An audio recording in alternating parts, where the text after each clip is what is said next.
Are we ready?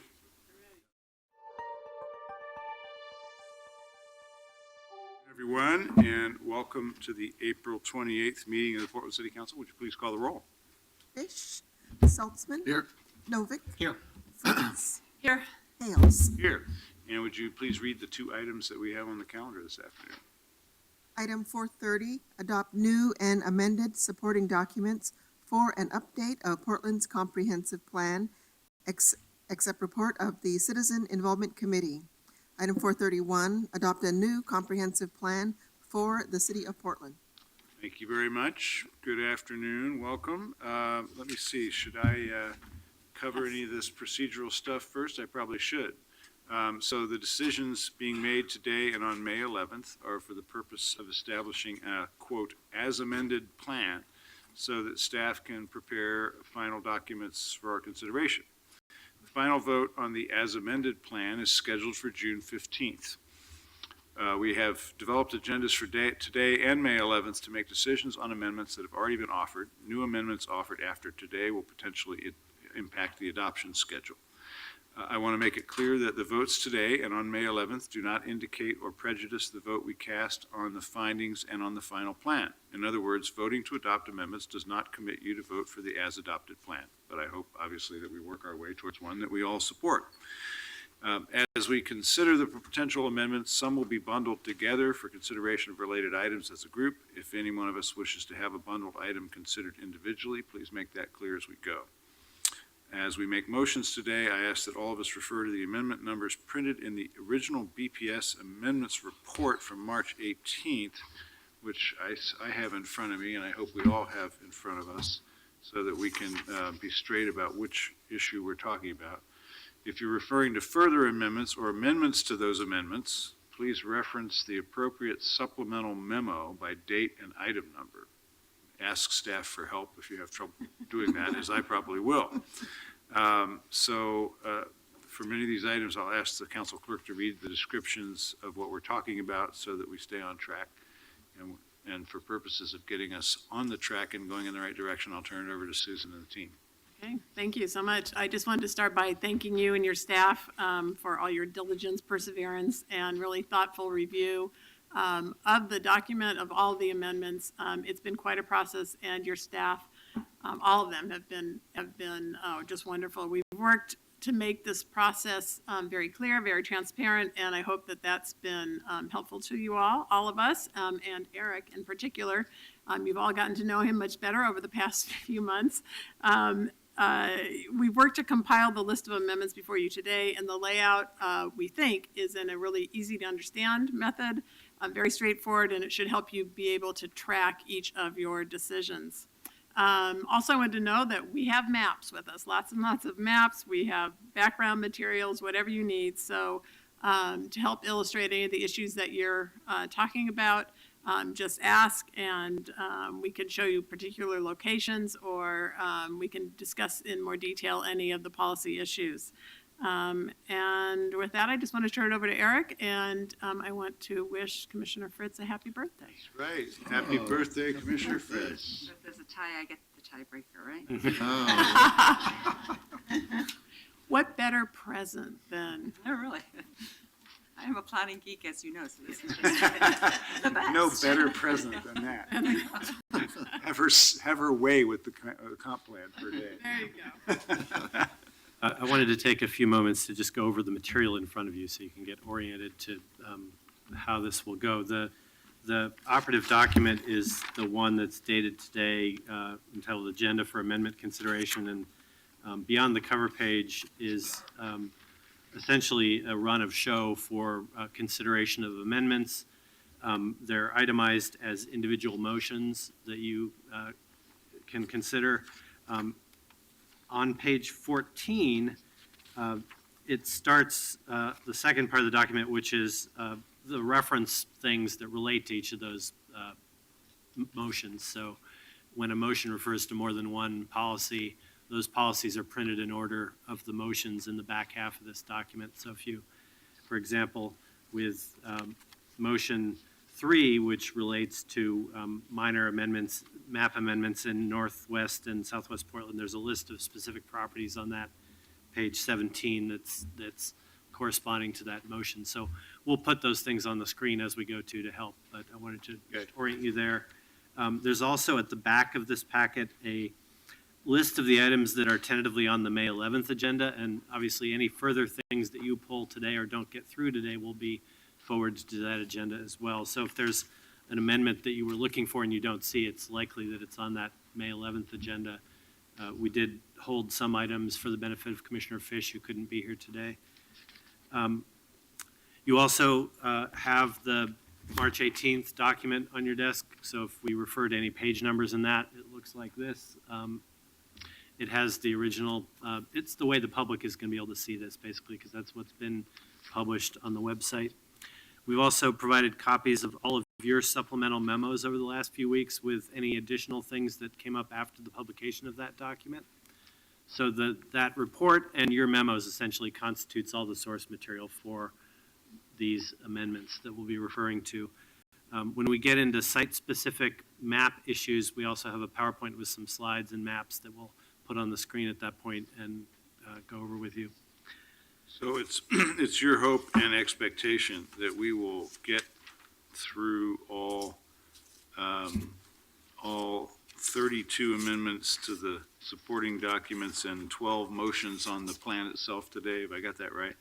You've got, up through item 32 is our aspiration for today. We'll see where that Oh, just, takes us. okay, that's as far as you hope to get today. All right. Right. I won't bite off more than we can chew then.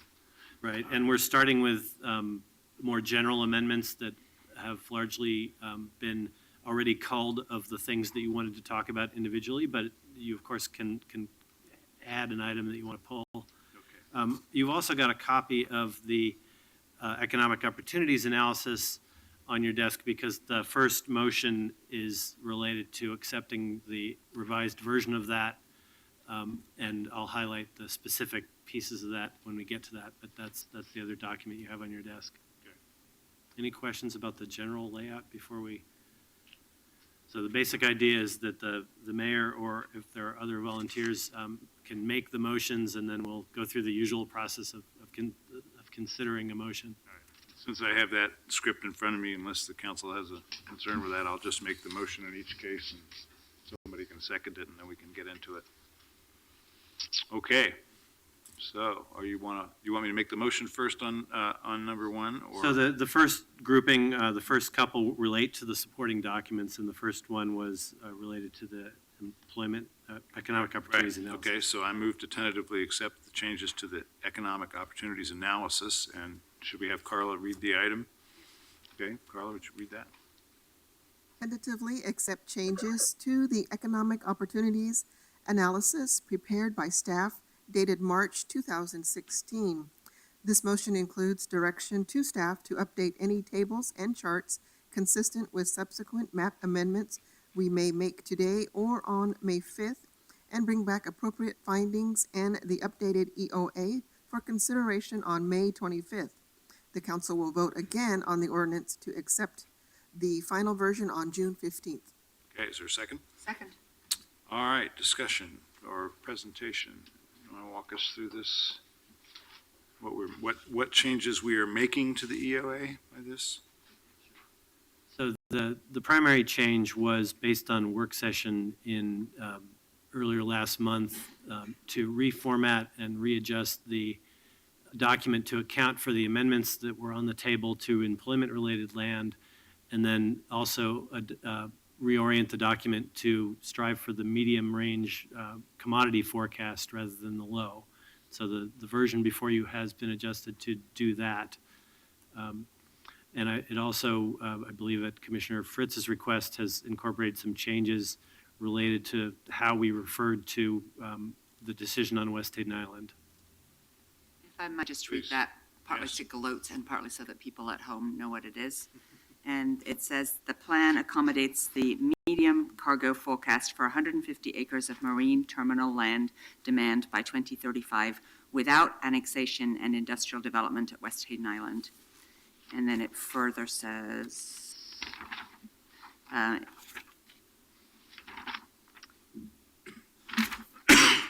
The medium cargo forecast of 150 acres will be met in the existing harbor access lands geography as described in EOA sections 1 to 2.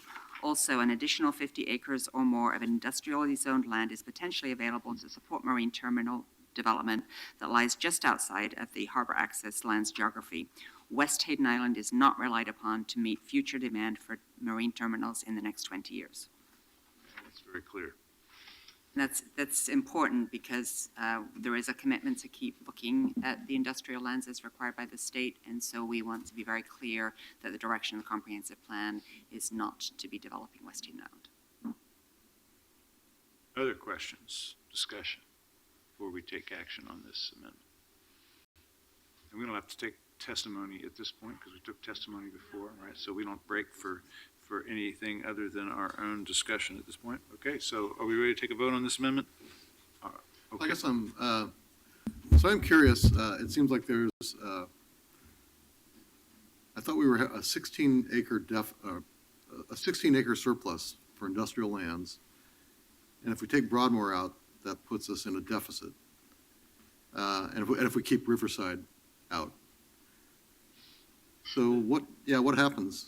The current language is written, and that's partly why we worded the amendment to refer to subsequent changes you make, because we're going to have to update the tables that Okay. are in the document once you've made your subsequent map amendments. But where the starting point is in this draft is assuming Riverside coming out and Broadmoor goes on, and then we will adjust those tables accordingly. And the outcome kind of depends on the combination of votes you make on those different individual parcels. There are, So if we end up passing a comp plan that has a deficit of industrial lands, then does we're that going mean to, LUBA will remand it to us? we would raise that to you before you get to that point and then talk that through. Okay. Because there's other decisions that are industrial lands that are not on the river too. There's the ones in Northwest and some of the other ones that would also factor into that. Thanks. Okay, any other questions? Ready to take action? Okay, roll call, please, on amendment number 1 on today's agenda. Saltzman? Aye. Novick? Aye. Fritz? Aye. Hales? Aye. Okay. Now, next motion, I move to amend the citywide systems plan as described on page 112 of the March 18th amendment report. I don't know if there's any need to describe that any further than that, right? Just By a Carla. Sorry? A reminder that the citywide system plan is a companion document to the comp plan, and it Right. is where the infrastructure planning documents are that support the land use. And does that doesn't include the TSP, right? You'll take a separate vote on the Separate TSP vote on the list. TSP later on in the process, right? Yeah, because obviously there's still questions about some projects in the TSP that we got a lot of testimony about. Just for folks watching at home, the changes in this one truly are minor, such as changing wastewater collection system to wastewater treatment system and the bulleting and such, and adding an and here or there. So I appreciate the attention to detail of staff. Okay, any other questions or concerns? Then let's please take a vote on that motion. I'm sorry, who seconded? Thank you. Oh, sorry, thank you. Saltzman? Aye. Novick? Aye. Fritz? Aye. Hales? Aye. Okay, now we're on to minor map amendments. So the first of these is a motion to move to adopt the minor map amendments list prepared by the staff for Northwest and Southwest Portland. These items are on pages 54 and 92 of the March 18th amendment report. Is there a second? Second. So let's take a moment to look at those if anybody else needs a refresher like I do. Just for each of these, for folks who might be watching at home wondering if when theirs comes up, maybe you could just read the map ID list. Would that work for making sure that people know whether we've covered their stuff or not? Sure.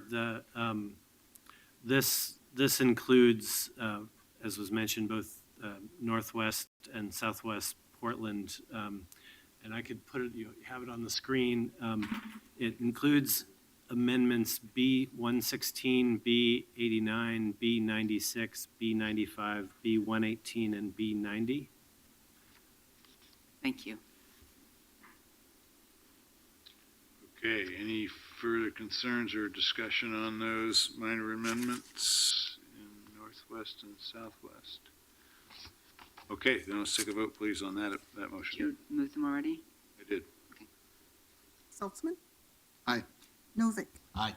Fritz? Aye. Hales? Aye. Okay.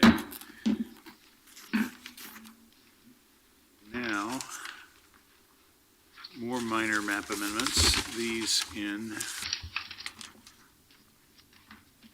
north and northeast. So I move to adopt the minor map amendments list prepared by staff for north and northeast Portland. These items are on pages 58 and 65 to 66 of the amendment report. This excludes item B21 on Northeast 84th, which has been pulled for individual consideration. Is there a second? Second. Okay. So, Want me to read those again yes, then? please. So in North Portland, it was Amendment B106, B16, B19, B20, and B115. And in Northeast Portland, this is a slightly longer list, B103, B105, B36, B67, B26, B49, and B27. So a lot of these were Continues. split parcels, right? Yeah. Not all of them, but a lot of them were. Split designations and nonconforming densities is the theme of these minor amendments. B30, B35, B32, B33, B65, B66, B73, and B74.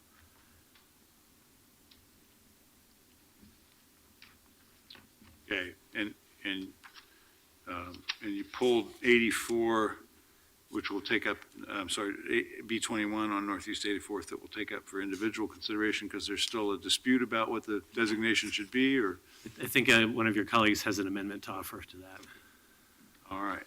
So does anyone have any others that they want to pull off, or any other concerns before we take action on this package? The issue with B21 is that we received a request for an adjacent lot to be included. That's right. Yeah, that's right. Okay. All right. Any further discussion or concerns on this one? Then let's take a vote, please, on this motion. Saltzman? Aye. Novick? Aye. Fritz? Aye. Hales? Aye. Okay, now I move to adopt the minor map amendments list prepared by staff for East and Southeast Portland. These items are on pages 70 to 71 and 81 to 85 of the March 18th amendment report. Is there a second? Second. Okay, anybody want to pull anything off that list?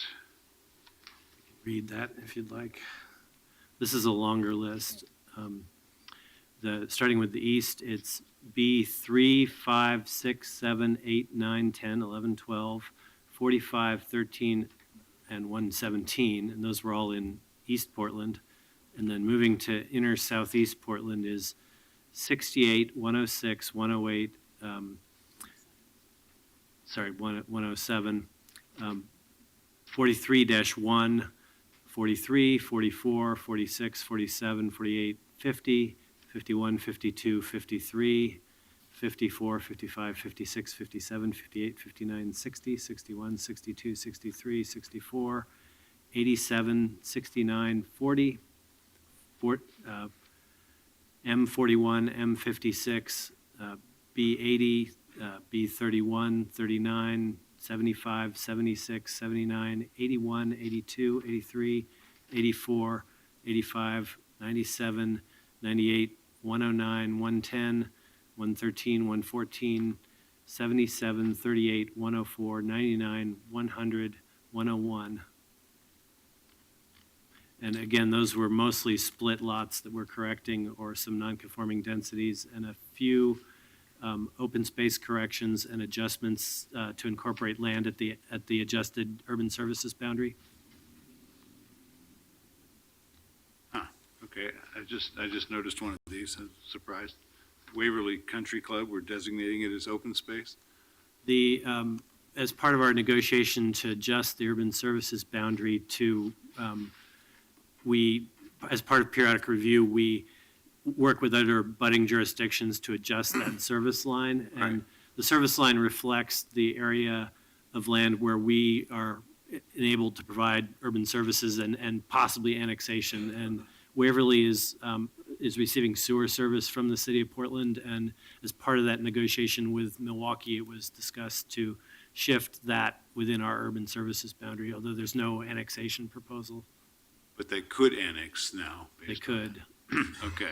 Yeah, there were some other parcels along the Clackamas County line with Portland that I discussed with the mayor and the Right. Milwaukee and city staff. I think we've rectified all those, or, Yeah, and that adjustment, or that separate instrument to memorialize that agreement will come before you sometime in the next 3 to 6 months for your ratification. And then if, in the event it changes further after today, we can include an accompanying amendment to these designations.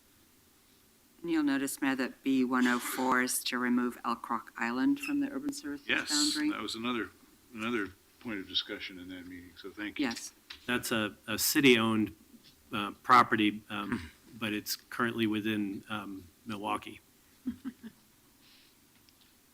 Good. I'm glad we're making both of those right. And other questions, concerns, points to ponder here? All right, then let's take a vote on that motion, please. Saltzman? Aye. Novick? Aye. Fritz? Aye. Hales? Aye. Okay. We'll send the deed to Milwaukee now for their island. Oh, not yet. Not yet. Yeah, you still own it. It's another step But on they the can way, take Mayor. care of it. Well, we haven't got there yet either, but we're working on it. Look forward to that. Okay, so we're going to move on to minor policy amendments and errata. Not that we ever make a mistake around here, but we did. I move to adopt the minor policy amendments and staff errata list. Carla, would you please read that description? This includes the policy errata identified on the November 13, 2015 errata memo from staff and the following policy amendments: P1-4, 6-7, 10, 12 through 14, 17 through 19, 22, 22-6, 67, 29, 31, 53 through 54, 61 through 67, 69, 74, 76 through 83, 86 through 88, 92 to 93, 95, 97, 100, 102 to 103, 104, and 107 through 109. This also includes changes to Table 10-1 as described in Item 6 of the Mayor's April 11 memo. Okay, is there a second to that? Second. All right. Any discussion? Hang on just 1 second, Sure. because on 67, the way I amended it wasn't quite what was written here, so let me just look at that. Throughout the document, colleagues, I've been really concerned about the use of the word ensure, which we should only be saying we're going to ensure something if we can actually do it. Uh-huh. So my amendment had taken out that word.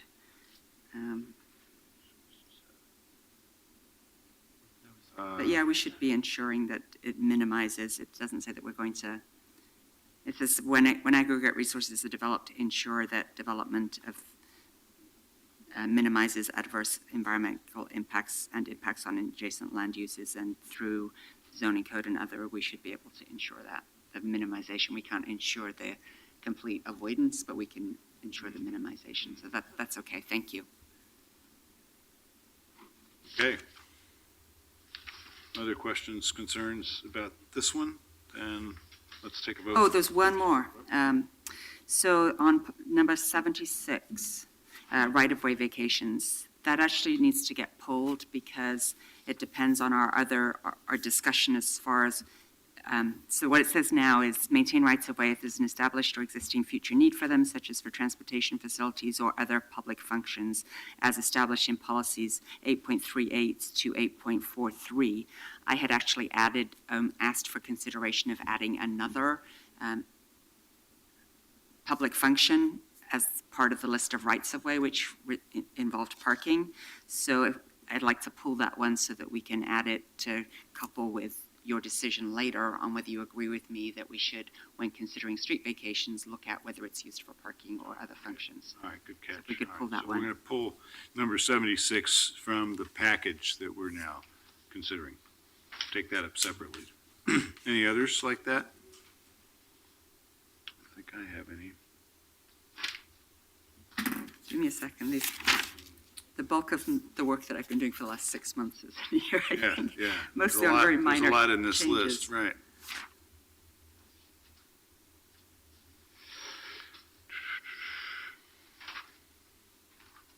Again, it gives me great joy to see many of these changes we worked really hard on.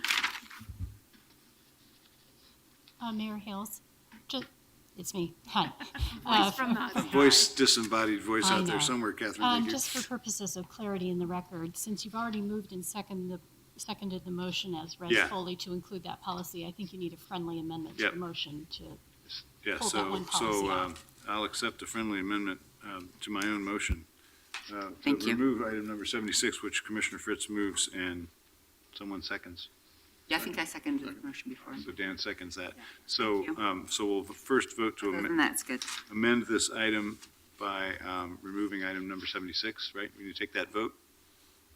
Is that what you're saying, Catherine? That we actually should vote to remove 76? Okay, so we'll take the vote to please to remove item P76 for separate consideration. Roll call on that. Schultzman? Aye. Novick? Aye. Fritz? Hey, this is an adequate birthday gift. Thank you very much. Aye. Hales? We can do better than that. Aye. Okay. Let's see if there's anything else in that package that, you're right, there's a lot there. Most of the policy items.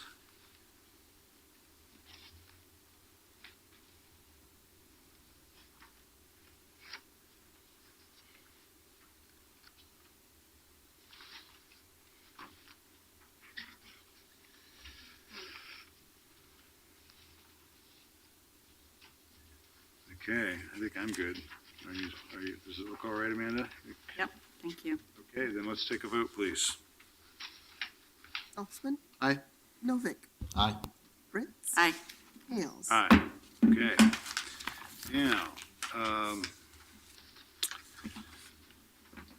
next motion, speaking of birthday gifts, this one I'm pretty happy about. I move to adopt the Historical Preservation Policy Amendments List. Carla, please read the description. This includes the following policy amendments: P 20, 21, 28, 30, 34 through 42, and 101. This also includes a modified definition of historic resources as noted and further corrected in the mayor's April 28 memo, item 2. Second. Okay. Yeah, so this is a whole series of policy strengthenings about historic resources, which I'm very happy to have included. And P33, we're taking up separately, okay. That which, Do we have anything in here about petitioning the state? We've got under P35, the policy 4.55, within statutory requirements for owner consent. Is there anywhere in the plan that says, could we work to get rid of some of the restrictions that we have from the state? Not to my knowledge yet. So we might want to pull that which one. one are you looking at? It's on page 31, it's, P35, policy 4.45. It's your, Right. Within statutory requirements for owner consent, right. could Yeah, we had discussed whether, could we add I don't know, what's the amendment process here? I can add an amendment on the fly. can we? So could we add another sentence that would say, work to strengthen state protections for historic resources? That all right? Yeah, or you could make that a separate policy, either one. There's a number of policies that kind of, in the historic section, refer to the statutory limitations, so it might make sense to have a separate one that says work to strengthen the Yeah. state. All right, why don't we, instead of amending this, why don't you craft that one as an additional policy, bring it back and we'll consider it separately? But I think it's a good idea. Thank you. Okay. Anyone have any concerns or further questions about this package? If not, then let's take a vote, please. Saltzman, Aye. Novick, Aye. Fritz, Aye. Hales. Very enthusiastic aye. Okay.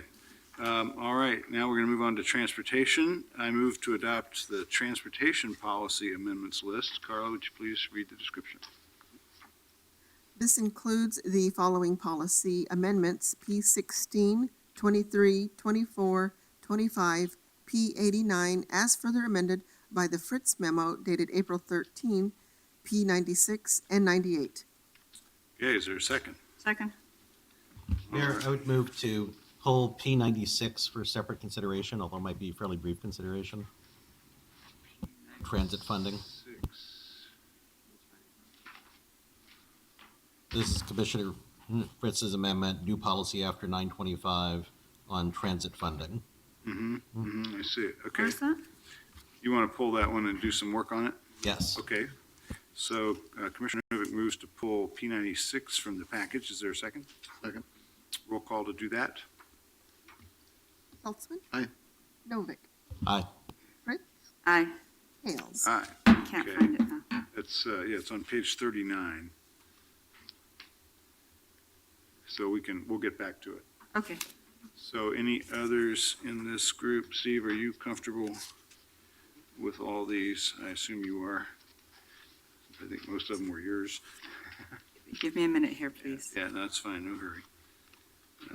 This document's going to be around for a couple of decades and take Exactly. all the time we need. So it doesn't include drive-throughs, campus No, the offsite, drive-through item is pulled out. transportation Yeah. center, or parking. 23 is In a minute. Eastern Neighborhood Site Development. Oh, so yes, P24, PBOT had some concerns about my proposed language. This is on Weston Neighborhood Trails, and I had suggested develop pedestrian-oriented greenways and enhance the Weston Neighborhood's distinct system of trails to increase safety, expand mobility, access to nature, and active living opportunities. We need to change the word greenways because PBOT is concerned that that means specifically bikeways, and that's not what I was intending. So how about, Paths. Pathways? how about All just, all pathways are pedestrian oriented. So how about connections?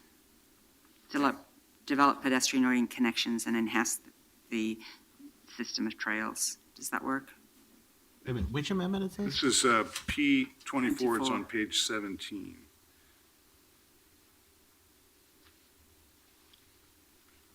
We have PBOT staff here if you'd like help with that. Yeah, Courtney, you got Courtney, some help thoughts us. about that? The goal was to recognize that in some of the Southwest neighborhoods, biking is really difficult, and we don't want to lose the fact that we may have pedestrian trails that are not recreational for connections. I think what you had said, that paths or pedestrian connections or paths are fine, right? We were just concerned that the greenway Yeah. definition and the greenway report and the rest of the document was more specific to bikeways with some ped. So I liked what you had said about pedestrian connections. Okay, thank you. Actually, Sure. Commissioner, I'm informed that actually we meant to pull this. That's what I'm, That's Okay. what she's But that's- doing. All that's right, why so- you meant to pull it. Yeah, Okay. Okay. So does that word solve the problem, do you think? I think it does, unless you'd like to talk about it more, Commissioner Novick. I guess I'd like to pull for further consideration the off-street parking language Commissioner Fritz has proposed in her April 13th memo. Okay, well, hang on, we'll get to that in a second, but Oh, okay. so I'm going to accept the change of the word connections, it's just a friendly amendment, we don't have to take formal action on that. So then which one are you talking about, Dan? Policy 9.57, off-street parking, the amendment proposed by Commissioner Fritz in her April 13th. Okay, where does that show I up? thought I think that was in the the mail parking anyway. has already been pre-polled and it's on the Correct. list. It's not part of. Oh, it's not part of this Oh, it's not? package? Oh, okay. So, okay, there you go. So, yeah, it So it doesn't will be include, considered later. yeah, it does not include that one, which I want has to been. talk about it too. Yeah. Okay.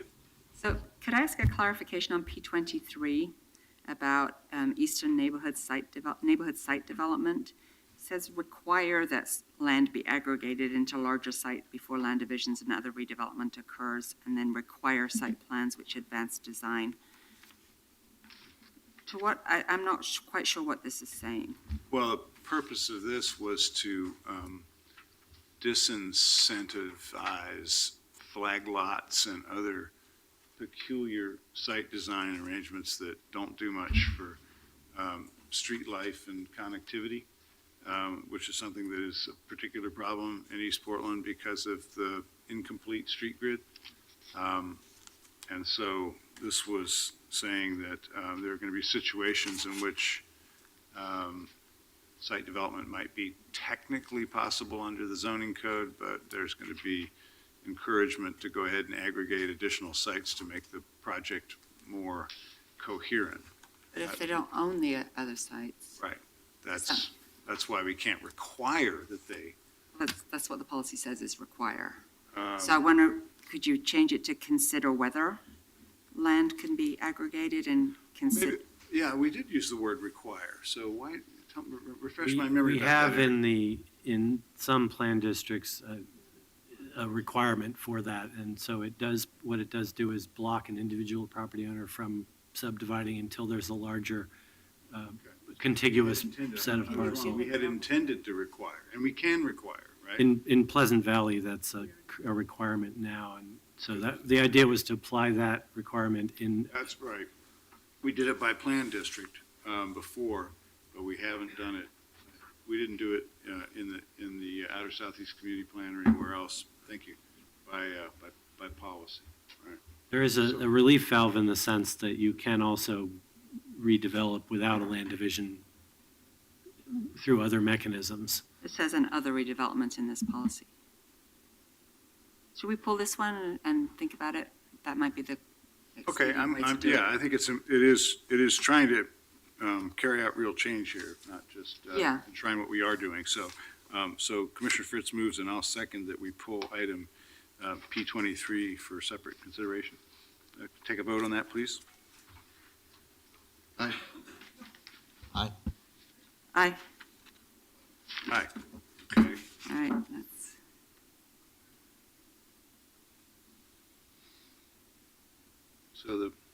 So drive-throughs, parking, this one, those are all going to be considered separately.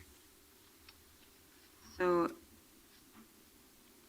for P89, goal 9A, Commissioner Novick and I had talked about amended language, because that one was not, so let's just clarify, when we have a package like this, even if staff is recommending no change, are we saying that we accept recommendation or that we accept the amendment? I think this is a staff error here. What I should have written is as amended through your further, because the item on page 49 of this packet is the actual print, the text of your further amendment to that. And I forgot to reference it in this description. So 49 is, 49 of today's agenda packet. Yeah, so that includes the policies that we were just talking about. And so goal 9A, I think, is what you were talking about. And then Commissioner Fritz, you had accepted or had proposed an amendment to the language there that's right below it from your memo on April 13th.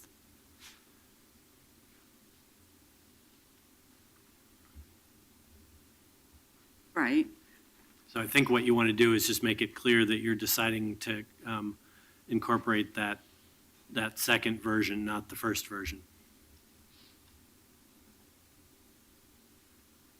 I'm not sure what everybody else has. Well, I assume we all have the same language, which has been significantly amended, that says the city achieves a standard of zero traffic-related fatalities and serious injuries. This is achieved through engineering, education, enforcement, and evaluation.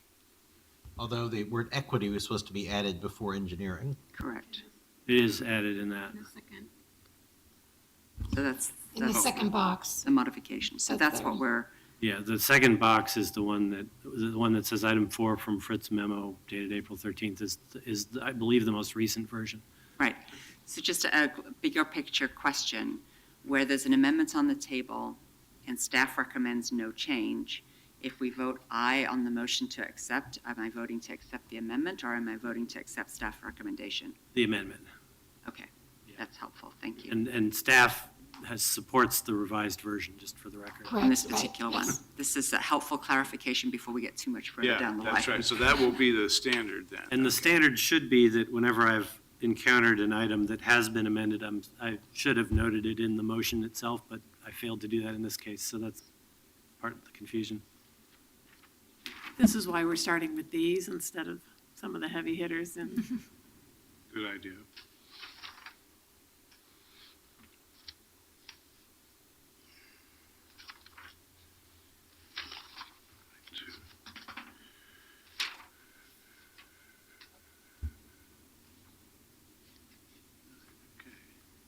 All right, so any concerns about the rest of those? Give me a minute. Yeah, I think I'm good. Okay. So having pulled P23 and added a word or changed a word in P24, let's take a vote And then. pulled 96 as well. And pulled 96 as well, thank you. Let's take a vote, please, on the rest of that package as revised. Saltzman? Aye. Novick? Aye. Fritz? Aye. Hales? Aye. Okay. Now I move to adopt the economic policy amendments list. Carla, please read the description. This includes the following policy amendments. P43, as amended in item 2 of the mayor's April 11 memo. P44, 50, 51, 52, 55, 56, 57, 59, 60, and 84. This also includes changes to policy 6.6, as noted in item 5 of the mayor's April 11 memo. Okay, is there a second? Second. All right. As a housekeeping measure, I just want to note that similar to the last one, starting on page 51 is the printout of these individual policies in the 51 of your packet today. Okay.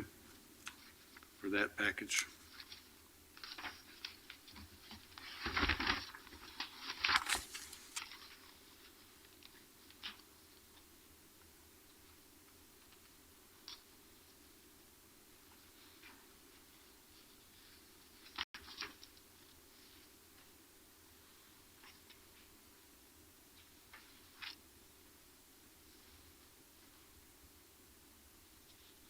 You know, I understand the the objective, Dan, in your amendment in P44 about providing adequate land supply to accommodate a full spectrum of grocery stores. Don't want to change this. I just want to note it. I think yeah, I've had some conversations recently with some folks from the grocery industry, and it's just like some things are going to have to change for this policy to be realized. Namely, the size sites that they think they have to have.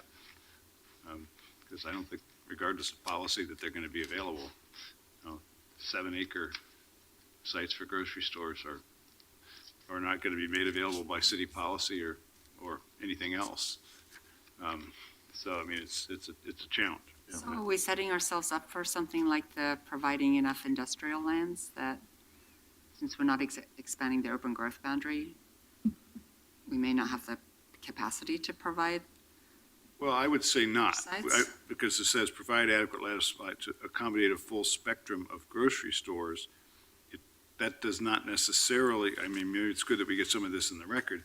That does not necessarily mean that the development format of past grocery stores is required in order to develop a full spectrum of grocery Yeah. stores. Right. That's why staff supported this language, as Yeah. we felt like the policy was good. Yeah, In policy- practice, it may be in different formats in the future. Yeah. There's a number of different grocery stores that are now going several stories with parking underneath and all those kinds of Right. things. Yeah, if you look at the stadium, Fred Meyer is kind of an extreme example. You know, Yeah. there's a new format grocery store. it's still a full spectrum it's still at that end of the spectrum of large, one-stop shopping grocery stores, but it's not the same format as Mr. Meyer had in mind when it was first built. Okay, good. That's helpful. All right, anything else in this package that needs attention? If not, then let's take a vote, please, on this package. Salzman? Aye. Novick? I want to specifically call out my support for strengthening our carbon emissions policy by specifically referencing the role buildings and transportation contribute to our city's carbon emissions. Aye. Fritz? Aye. Hales? Yeah, I'm happy with the carbon provisions here, very much so. Aye. Okay. Moving forward. Okay, I move to adopt the employment map amendments list. Carla, would you please read that description? This includes map amendments B14, B15, B17, B22, M31, M36, M37, M38, M52, M53, M59, M64, M67, and M68. As it says here, this bundle does not include M33 or 34, which is Riverside and Broadmoor, S9, which is 122nd's Kmart site, S16, which is Lewis and Clark College, F72, which is Rossi Farm, M47, which is on Northwest 29th, all of which have been pulled for individual consideration. I also withdrew M49 for the PepsiCo site in my April 28th memo, so that's also not included. So you can look through this and see what is included, but it's not those, because we'll be talking about those individually. Second. In the back of your document, it starts on page 55 if you want to see the specific Yes, items. please, 55, okay. I will note that there's a couple of items in this package that does increase the employment capacity. The ESCO site and the post office site both allow for more intense employment development. So that'll help when we get to some of the other questions. Right, right, yeah, and the Adidas campus as well, I think. Mhm.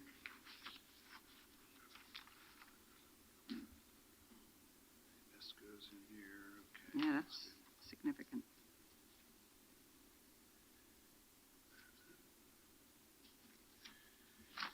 That's right, what have we done with the post office site with respect to the EOS? This item refers to the post office near Rossi Farm at Right. 122nd. No, I'm talking about the big post office. The big post office is part of the Central City Plan, so we have not changed land use on that site with this comprehensive plan. It would be taken No, through. I know we haven't changed land use, it's probably CX already, right? But I'm thinking about the economic opportunities analysis. I guess it doesn't change the land inventory, but it might change the yield in terms of jobs, right? And it might just change the location of jobs in Yeah, terms of, yeah, we have okay. so much capacity in the central city for employment uses. It's tied more to the forecast than the land supply. Okay, yeah. Good. I think that may not be an abstraction much longer. Any day now, I think. Okay, let's see.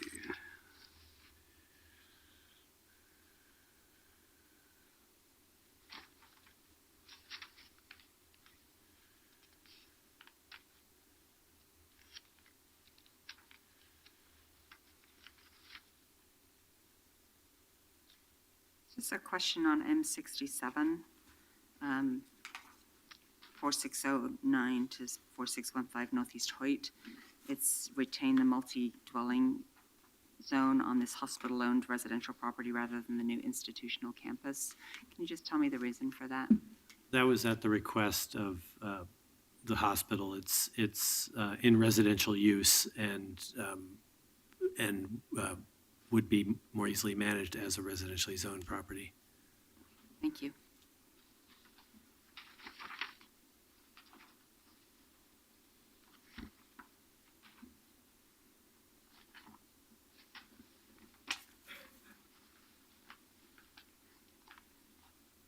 Okay, Montgomery Park is here, right, okay. any other concerns about this package? Everybody had time to look through the list?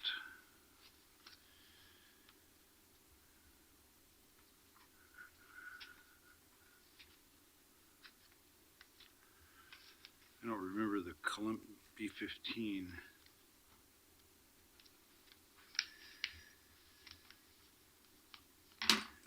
from multi-dwelling 2,000 to industrial sanctuary.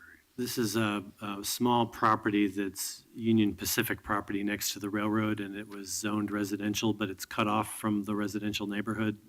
It's a tiny fragment. Okay. All right, no wonder this was non-controversial, that makes sense. Somehow I don't think it was ever gonna have apartments built there. I think we only gained 1,000 square feet of industrial land with that change, though. Okay. All right, anyone ready to proceed on this? Then let's vote, please. I'm sorry? Second. I think there was a second, but thank for you. keeping track, Catherine. Thank you. Okay, let's take a vote, please. Saltzman. Aye. Novick. I particularly want to call out my support for M37, which extends the campus institution designation to the National College of Natural Medicine in Southwest with the support of the neighborhood. Aye. Fritz. Aye. Hales. Aye. Okay. Now let's move to the map. I move to adopt the mixed-use map amendments list. Carla, would you please read that description? This includes map amendments B1, B2, as corrected in item 9 of the mayor's April 28 memo, N11, S15, M19, M22, M23, M24, B24, M26, M27, M28, M29, B34, B37, M39, M40, M43, M44, M46, M48, M50, M54, M55, F55, M57, M61, F62, M65, M69, M70, and M76. Okay, there's a lot in this one. Second. Thank you.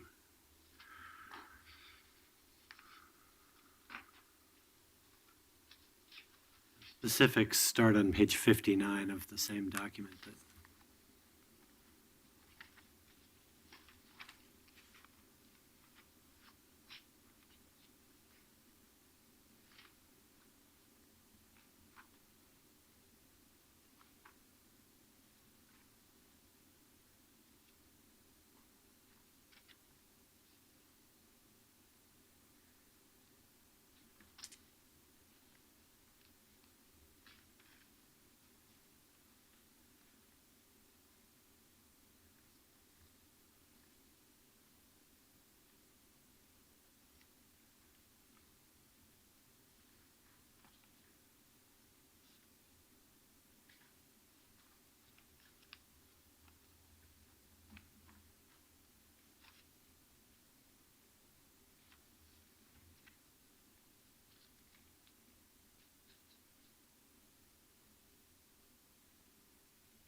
I guess I did want to point out, just for anyone watching these proceedings at home, that this is not the first time you're skimming through these. Right. No. And that you have had a lot of time, and your staff has spent countless hours with our staff reviewing each one of these items. And so, just in Right. case it looks that way, it is Looks that way. absolutely not that way. I There's have a never lot been here. in a hearing like this where there's so much quiet time where we're all reading diligently. And I appreciate you saying that, Susan, because for me now, I've got all my staff's recommendation. I'm looking at every single one to make sure that we try to get it right. As was noted earlier, it's possible that we will find that we need to go back and revisit, but the mayor's favorite measure twice and cut once, I think, is very. Right, right. It's always a good idea. So I want to call out M70. Yeah, I was just looking at that, right. and that's Hayden Island. And this is where the staff recommendation is it's to change from mixed-use dispersed to mixed-use neighborhood, which implements a corresponding policy amendment in figures 3.1 and 3.3. Staff's recommendation is to support with the caveat that a secondary bridge across the access to the island is added to the unconstrained portion of the TSP list. We will do that, the Transportation System Plan list. We do that in a separate amendment, right? We did have testimony yesterday from Hayden Island residents concerned about that. And I understand that there is an errata from the mayor to specify that that would be to East Hayden Island. And we also want to put in the record to explore the possibility of it being transit, pedestrians and bikes only. But that would happen in the next design phase. Yep, I agree with all that. Yeah, that was good testimony, and the point is access to the island, not one more way to get in the queue to go north on I-5. So. Correct. And also that although the Hayden Island plan identified a bridge to West Hayden Island, that was when both the Columbia River crossing and the terminal were being considered. And so when funds ever are available for this, we'll have to go back and revisit the Hayden Island plan as well. Yeah, I disagreed with some of the testimony that we heard on this issue, but maybe that's a fairly minor disagreement, which is about the intensity of development. But as mixed-use neighborhood, this allows potentially 5-story buildings. Yeah, which to me, for the scenario of redevelopment in that strip mall portion of East Hayden Island, is appropriate. And in the East Hayden Island plan originally, we didn't have that neighborhood designation yet, but what was described in there pretty much matches it, honestly, that level of development in that mix. I would also note that staff's concern about access is also related to emergency access. That's one of the biggest issues for new development out there. So in terms of exploring what modes are considered in the future, we should include emergency access. Yes, so as we heard in another presentation yesterday, a pedestrian and bicycle bridge can also accommodate emergency access. So that is possible. Okay, any other concerns about this package? Anyone need more time to look through? There's a lot in this one. I think. Yeah, I'm satisfied with this package. I think it's good. Ready? Okay, then let's take a vote, please, on this package. Saltzman? Aye. Novick? Aye. Fritz? Aye. Hales? Aye. Okay.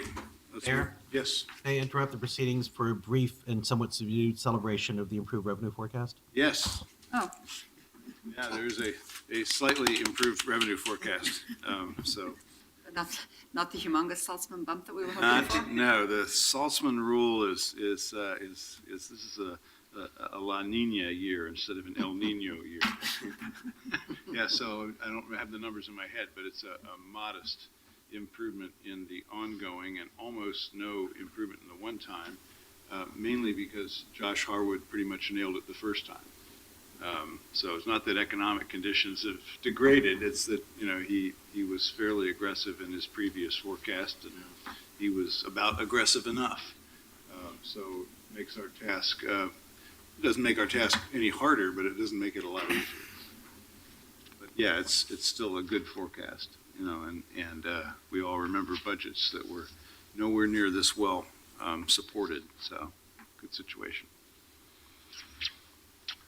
Okay, let's move on to the next item, which is number 12. I move to adopt the residential map amendments list. Carla, would you please read that description?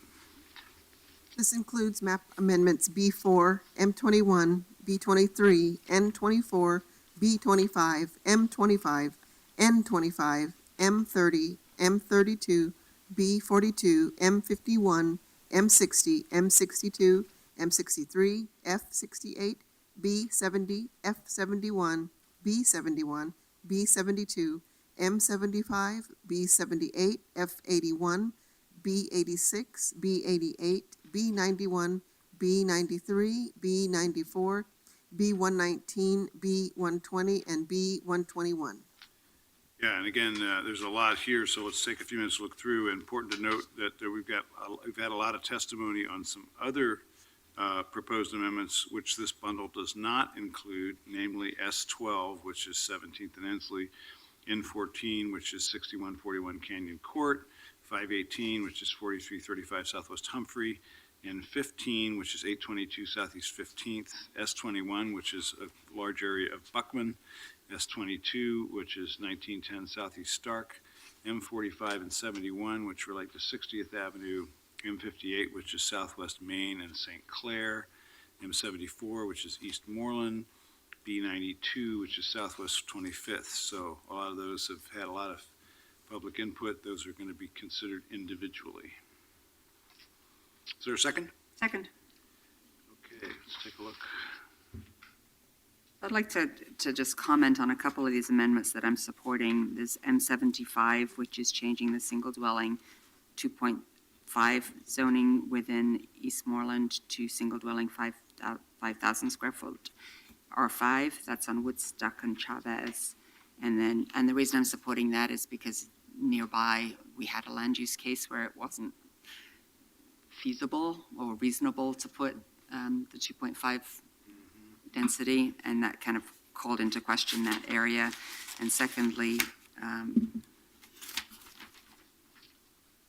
E88, which is in Moreland Lane, in Eastmoreland again, and that is being proposed for downzoning from single dwelling 5,000 to single dwelling 7,000. These two specific sites are where staff's analysis shows that the downzoning is appropriate and will better manage both traffic and development in the area and result in better development. And throughout the plan, there is various downzonings for hazards, there's downzonings for better neighborhood balance, and with really good rationale that's supported and documentation for that support beyond whether neighbors would like a different zone or not. And so that's why I'm supporting these two particular changes in the zoning, and I won't be supporting the more widespread downzoning that some have been requesting.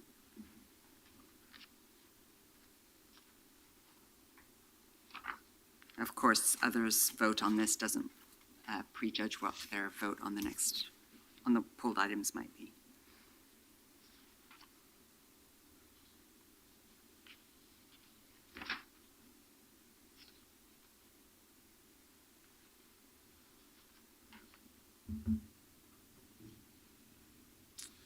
Okay, we can all rest easy. The Terwilliger Plaza amendment is in here. Yeah. Tough crowd.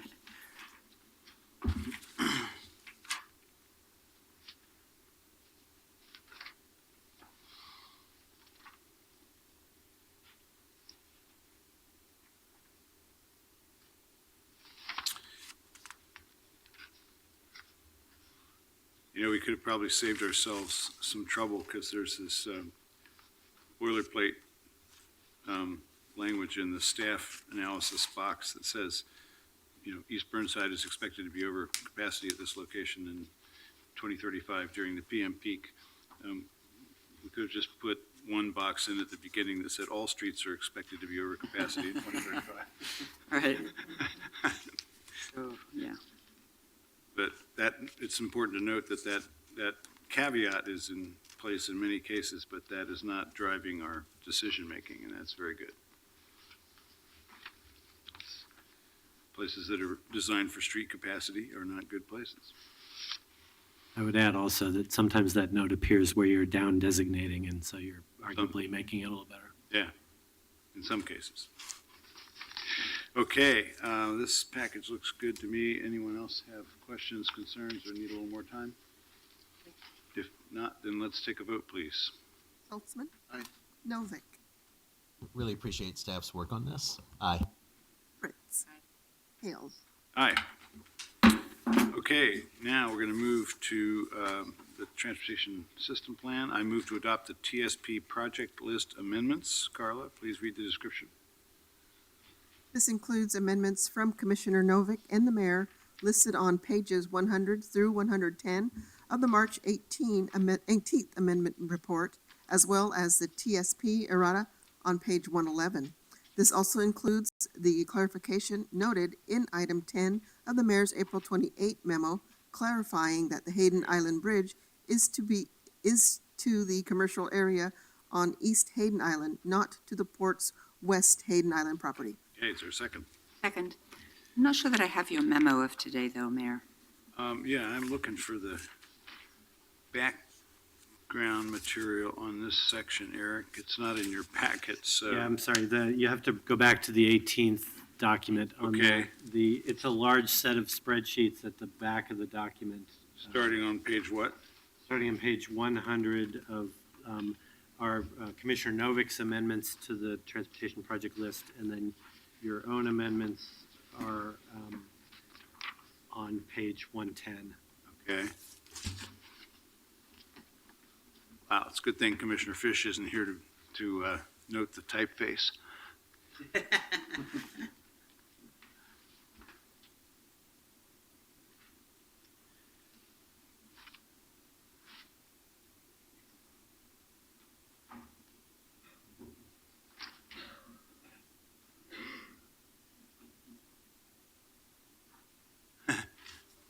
That's good. I'm glad we're taking that out of there. We're taking out extending the streetcar from Omsey Station to Moody via the Telecom Bridge. It's done. A number of the changes were because we finished the project.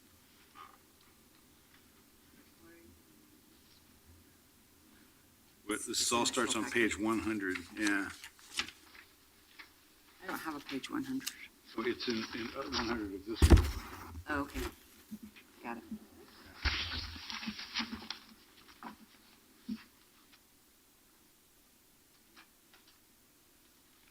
So anything else noteworthy here, Eric, that you might want to point out, or, because we're all There were scanning a through? couple themes here. One theme you already noted, which is to remove projects that are completed. I think we're also removing the bridge itself now that it's done. There are a couple projects in residential areas that were removed because of lack of local support as we were fine tuning. And then another category was there were a few projects that were broken into smaller pieces so that an earlier phase could be built earlier and get more done quicker. Now, the Northeast 7th Avenue Neighborhood Greenway is here, right, in this list? So it's 9th. So- Right, 7th/9th. We got a lot of testimony about that. I had some questions about that, so I'm not sure if I'm ready to take action on that one. I'd like some clarification because it's got 9th in as a project as well as 7th as a project. Courtney, you want to help us out with that? I can try. So, so there's both a project in the TSP list related to 7th and 9th. And then at Planning Commission right now is the incorporating the bike master plan into the comprehensive plan. So there's been some testimony that I think is both related to the classifications of 7th and 9th that is actually at Planning Commission right now, as well as concerns or questions about how we'll actually build the facility on 7th and 9th. That's how I've interpreted the testimony, and others can let me know if they have had that same. So we put in the 7th and 9th as a project in the TSP because of a variety of reasons. And then again, we are making changes to the classifications in the next stage of the transportation system plan that's at Planning Commission. What generally we've talked about, and I believe have briefed some people with, is that when we actually design and build the 7th and 9th, there'll be a lot of decisions being made about exactly what that looks like, where it goes, how wide things are, where striping is. And there's a public process and a public involvement component of that design. And so I believe that we have decided, related to what we're at Planning Commission, is to leave it as is in the classification description, which I believe is 9th. Well, there's two different projects listed. There's one that's listed just for 9th, and then there's one that's listed for 7th and 9th. Right, and so I think we've left that in to have that flexibility for when we actually get any funding to be able to decide where that goes. So we're officially not deciding now. That is my understanding, right? I haven't been Good that to know. involved in the planning process. When but do we officially decide that? I believe when we get, when the gas tax passes and we have gas tax money to actually build the project. Typically, at the project description stage, at this level, the project doesn't necessarily need to pick exactly Correct. what street it's on. Sometimes projects are whole corridors that have their own planning process to figure out their final alignment. And Similar to the 20s and 50s and 70s bikeway. I think it's Right. a similar conversation that we had, and that's the same when the bike master plan was developed in 2010 about looking at 7th and 9th as a corridor. So I think that's why we put it in the project list as both. And then we're looking at actually classifying one at a higher level. But again, design can be decided. I mean, the classification is important in terms of its design, but it will not be the only dictation as to how the design is built, how it's built and how it's designed. Courtney, the project on 40116, which is where I think we have most of the testimony, the project name is Northeast 7th, 9th, which seems to leave it open. And the project description is design and implement a neighborhood greenway, which seems to leave it open. But the project location description says 7th Avenue from Wilder to Sumner, Sumner Street, 9th Avenue, Sumner to Holman, which makes it sound like we're deciding exactly how it runs. Or am I misunderstanding? I mean, I think it's giving a generalized description as to where it could go on either street. But then there's 2122, which is just 9th. Excuse me. I don't know if I do either. Sorry, I'm just trying to find the exact language. I don't have Should it we in maybe front of me. pull this for leave it till later? Yeah, And that's fine with us. I mean, we've that. been briefing a variety of people Yeah. about it, and there's people much more versed in the design and the decision-making about 7th and 9th than I am. Yeah, I don't think we need to pre-design the project here, but I do want to make sure that I understand where we've positioned it, what possibilities we Agreed. positioned Yeah, it for. that's fine. Yeah, Based I on the agree with testimony. that. So Commissioner Fritz moves, and I'll second pulling that one out of the package. Well, for both of them. consideration. 20122 and 40116. Yes, both of those, thank you. Okay, Okay. roll call to pull those two items out as for separate consideration. They can be together when they come. Saltzman? Aye. Novick? Aye. Fritz? aye. Hales? Aye. Okay, thank you. And then there are several items on the Sullivan's Gulch Trail, and Brad Perkins testified yesterday that we never actually put it on the map. Is that correct, or are we adding it to the map now? the project list doesn't change the map on the zoning map in terms of development review requirements. It's just a funding list. So the separate action of classifying and putting the little stars on the zoning map that signify a trail is still at the Planning Commission. Oh, so it's coming? Yeah. So we know we're getting there. And he's been at that commission too. Got it. Good, thank you.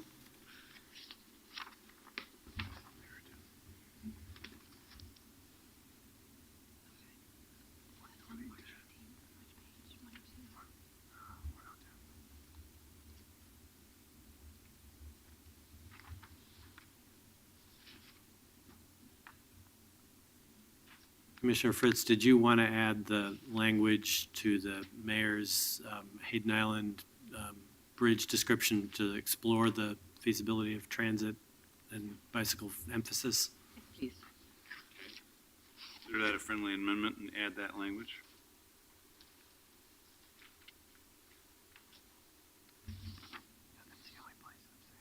Slightly off topic, but Steve, I assume the wonderful Sullivan's Gulch Bridge project that was at council yesterday is already accommodated in the list and the map? Must be. That's a darn good question. Have we quickly added that to this revised list? I believe that is in our proposal that's at Planning Commission right now in terms of adding those classifications, but we can confirm that. And if that's something you'd want to hold off till May 11th to talk about, we can have clarification. I believe the answer is yes, but Let's just check. okay, we can check. Yeah, and a reminder that these are just the amendments to the Right, list. the right, so if larger it's already list. there, it's fine, right. And Yeah, I believe it's there, but we'll double check. Yeah, I'm assuming that it's already there, but if we're that far down the road to designing it, Yeah, I think it's been there for a while, actually. We'll confirm. I think it's just a fantastic project. Okay, anyone have any more questions or items to pull or need some more time to look through this? I think I'm good. All right, then let's take a vote, please, on that package. Saltzman? Aye. Novick? Aye. Fritz? Aye. Hales? Aye. Okay. Now, we're going to move into this list of individual items, right? Is that where we go next, Eric? The item number Correct. 14? Yeah, so you're moving now from the bundles into the individual items, and so those policies as we go, or the map descriptions are just printed right under each item. Okay, so it's just a matter of, I move amendment number 14, is that it?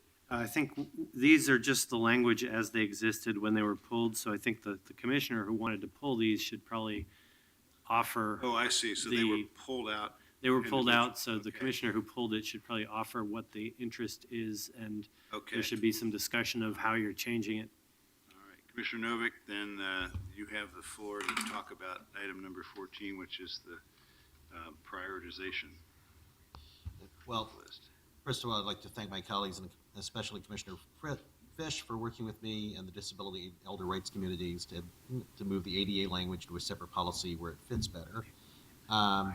There's one amendment I'd like to make actually to this, which is in the fourth and final bullet point on the next second page. There's a language that says, rationale is provided if modes lower in the hierarchy are prioritized, and the words policy-based were there, and I'd like to restore them. So I'd like to move to amend this to restore the words policy-based in that fourth bullet point. Okay, I'll second that. Anybody know why they were removed? Was that just, Just a typo, Yeah, just in the okay. process of working on everything, things got crossed off, got added. But what would be a non-policy-based Right. rationale? Agreed, but we got a number of comments that people want to make sure we said policy basis in there. So A non-policy based would be engineering or something. engineering, or we made it up, I guess, I don't know. Yeah, okay. all right. So let's take a vote on that amendment, please. Saltzman? Aye. Novick? Aye. Fritz? I appreciate the discussion with Commissioner Novick and have become convinced that the prioritization in the ordered list is correct. Aye. Hales? Aye. Okay, so I think, wait a minute, all we've done so far is add back the word policy-based, I think. But anything else that we need to change in this? I like it. Okay, so then let's take a vote, please, on policy 9.6 as printed and further amended today. Saltzman? Aye. Novick? Woo-hoo. Aye. Aye. Hales? Aye. Work. All right, policy 8.3, Commissioner Fritz. 4.3, I think.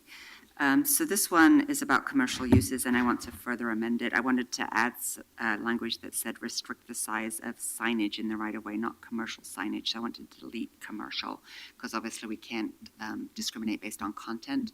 But this is billboards and large moving image signs, Mayor. Yeah, now, they're not always in the right of way, of course, but that's where this policy applies, right? That's a really good point. Maybe we just have to say this policy. This policy is in the public facilities chapter in the Right. right-of-way section, So so we it may really need is to have it about. somewhere else as well. Yeah, okay, but you'd like to remove the word commercial? Right, and have the amendment state restrict the size of signage in the right of way. All right, I'll accept that as a friendly amendment. We don't have to vote on that. So that actually is very helpful because one of the perpetrators of bad performance on this issue is the city of Portland, with some signs that we happen to own at the Rose Quarter. So I'm glad you mentioned that, because that will make them contrary to policy, which is a good start at getting rid of them. Without wanting to put you in an awkward position, would I properly understand that BPS staff would still, even after the deletion of the word commercial, oppose this amendment or recommend against this amendment? I think our initial reaction was there is a whole separate sign code that's outside of the land use code, but the biggest concern was stepping on the commercial constitutional issue. Thank you. We're taking out commercial. Taking out the word commercial. Further discussion about 8.43 as amended with the removal of that one word? Then let's take a vote, please. Saltzman. Aye. Novick. Aye. Fritz. Aye, thank you. Mills. Aye. Okay, number 16 is a couple of changes requested for emphasis on air quality. So there's a recommended change to policy 4.36 regarding diesel emissions that said diesel emissions encourage best practices to reduce diesel emissions and related impacts when considering land use in public facilities that will increase truck or train traffic, and added language after that saying advocate for state legislation to accelerate replacement of older diesel engines. And then policy 7.5, air quality, which said improve or support efforts to improve air quality through plans and investments, including reducing exposure to air toxics, criteria pollutants, and urban heat island effects. Consider the impacts of air quality on the health of all Portlanders, and new language added that says coordinate with the Oregon Department of Environmental Quality to incorporate up-to-date air quality information and best practices into planning and investment decisions. Okay, so any comments, questions about this, concerns? I think this is one where there aren't, as far as I know, not further amendments to this language, but it had been pulled to be able to discuss. Very timely. Probably won't be a short-term phenomenon, even though it's very timely right now. Okay, so do we take these as separate votes here on these two? Or just take Amendment 16 as a package? So I'll move Amendment 16 as a package. Second. Further discussion? Let's take a vote, please. Saltzman. Aye. Novick. An enthusiastic aye. Fritz. Obviously, all of this is based on citizen input, and there are multiple places where citizens have made a huge difference. I particularly want to call out Tamara DeRitter and the Rose City Park Neighborhood Association being one of several who are absolutely outstanding as part of this process. Aye. Mills. That is true. Aye. Okay, item 17, which was P33, protect defining features. I was trying to enhance the language here that said, it originally said protect defining features, protect and enhance defining places and features of centers and corridors, including landmarks, natural features, historic and cultural resources through application of zoning, incentive programs, and regulatory tools. So this was trying to give us more leverage to maintain the built environment where there are historic or cultural or natural elements that we want to save. So any further questions or discussion about that? I would just like staff to explain how this then would get implemented, say, in Multnomah Village. How does this language help you in crafting centers and corridors and others that are still unique and respect the history? Thank you for the question. This is playing out within the mixed-use zoning map discussion at the Planning Commission right now, and there's a proposal on the table to use a three-story zone rather than the middle density 4 or 5-story zone in some of the oldest corridors or oldest sort of old towns, if you will, of some of our corridors where you have an older, usually continuous storefront character and where there's a concern about the scale of new development interrupting that scale. And so we've applied that, and it's under discussion at the Planning Commission right now. So in Multnomah Village, for example, the CM1 three-story zone was used in that core Main Street, and then the CM2, the middle scale zone, is used sort of on either end of that. So you have sort of the old town and then an opportunity area for newer growth on either side. And that's a form discussion that's happening with the Planning Commission. Thank you. Yeah. There's also, by adding the incentive programs there, there's an opportunity for public-private partnerships that I think in many places throughout the code here, we've sort of identified those areas and opportunities. Okay, further discussion? Is there a second to that motion? Second. Further discussion? Roll call, please. Saltzman, Aye. Novick, Aye. Fritz. I particularly appreciate your staff, Mayor, and mine working together with staff to get to this, which I think does get to what Multnomah and other neighborhoods were really concerned about. Aye. Hales. Yeah, this is, as it gets implemented through the map and the code, this is really important, and I think it will do a lot for the character of those neighborhood main streets. Aye. Okay. Number 18, campus offsite impacts. Commissioner Novick, you want to talk about this one? Yes, thank you, Mayor. Colleagues, I offered this amendment to a policy governing the new campus institution designation. I've heard concerns about how we will implement efforts to minimize off-site impacts of development, especially through new requirements about using transportation demand management tools, also known as TDM. As we grow, TDM will be increasingly important, not just for large institutions and campuses, but also in mixed-use zones, because these tools encourage people to walk, bike, take transit, and carpool when possible, rather than driving, reducing parking and traffic congestion. I know PBOT has been working to develop policies to include in the TSP with respect to TDM. We're monitoring the development of this policy. We need to strike the right balance to ensure the policy benefits development and matches our values as a city. And I appreciate BPS's and PBOT staff for their work in this policy. Second. Okay, it's moved and seconded. Further discussion about the change to policy 6.57? Roll call, please. Saltzman. Aye. Novick, Aye. Fritz. Thank you, Commissioner Novick. Aye. Hales. Aye. Okay. Number 19, which is an individual map amendment. Commissioner Novick? you wanna- Didn't we remove a lot of these till the 11th in an earlier vote? Right, these are the, we're not doing these today, or we are doing? These are the ones that we preliminarily thought we could continue doing today. There's there's a whole batch that have been removed to the 11th, but if you want to remove any of these to the 11th, you Yeah, are free to do let's that. see. Some I of thought we these did in might- an earlier vote. I saw a whole bunch of these listed saying they're removed till the 11th. We removed them for individual consideration. and Individual Now we're getting consideration. to the Just individual consideration. Oh, But okay. Oh, all but right. if you want to have I that, guess I construed that to mean the 11th. if you want to have that consideration on the 11th, you're free to do that. So Yeah, part of the issue is the 11th. You'll look at the last page 76 and 77 in the document, and we have 25 items about, and many of them, if you think a lot of those will go fast, because you've already discussed them pretty thoroughly, then we can add more on. Some of those are going to have a robust discussion, yeah, I think. yeah, okay. So Thought I'd toss that out. You can pass over any of these you like to. but- Yeah, I mean, if there's something, yeah, and I think I may practice this myself, if there's one or more in here where you just want some more time, or you still would like to delay it to the 11th or otherwise, don't hold back, because you got to be comfortable with proceeding on these. On this particular one, are any of my colleagues undecided as to how they vote on it? I sort of am. Do you want to hold this one then, Dan, or is it? I'll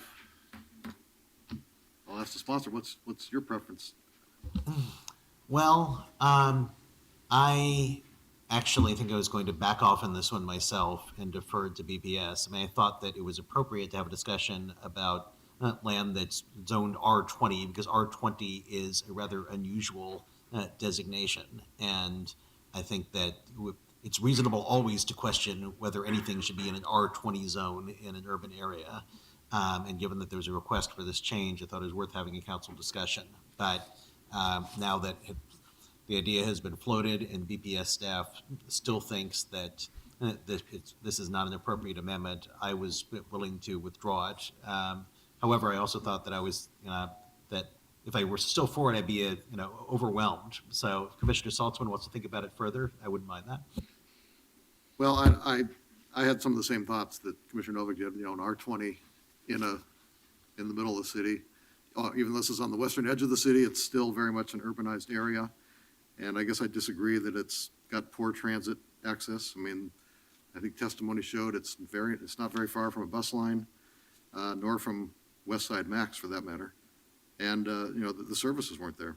So I just felt, I feel most of the opposition to this really comes from people don't want other people living near them with their cars and keeping it hard for them to get from point A to point B. So I guess I'm inclined to think this is R20 in the city. In close proximity to services just doesn't make sense. So So, the request is go to R5, right? So this site Just- would be dividable into, I don't know how big it was, but some number of R5 lots. So the question is, if that's the case, then we should look at the whole area. We should not be just looking at one lot. Well, I don't know why we're not. talk about that, please. Where- I mean, there's not that much undeveloped, well, that's not true. I don't know if there's a lot of R20 up there. I don't know that close to to 26 or to Skyline. I'm not sure how much R20 there is, but help us out with this, guys. The zoning pattern on the You screen can look up there. There we shows go. the site in black, and there's a big, pretty much all of 61st to the north is R20 for some distance. And it's fairly steep and hilly, and I think that's the rationale. That's also an area that it's outside the city limits, but within our zoning jurisdiction. So our comp plan applies, but it's yet to be annexed along 61st, and so that's partly why the R20 is there still. This is a weird situation because there's very large multifamily just to the west, right? Correct. Accessed by the same street. Granted, it's not directly on transit, but it's a pretty easy bike ride from there to the zoo stop. Not to mention, I think there is bus service at Skyline. Yeah, we heard testimony there was Yeah. bus service on Skyline. So I guess, And it's pretty flat compared to the property to the north, relatively speaking, the R20s. right, right, this one was flatter. There's an air photo. There's a water tank across the street. Right. Um, Is that our water tank or someone else's? I believe it's ours. There's also a school about a block to the east. This is a site photo. There's a pretty large retaining wall that separates this site from the Sunset Highway. It actually fronts on a different street. It fronts on the only feasible really frontage is 61st because Oh, I there's see, because it's there's that huge elevated up wall on top of that wall. Yeah.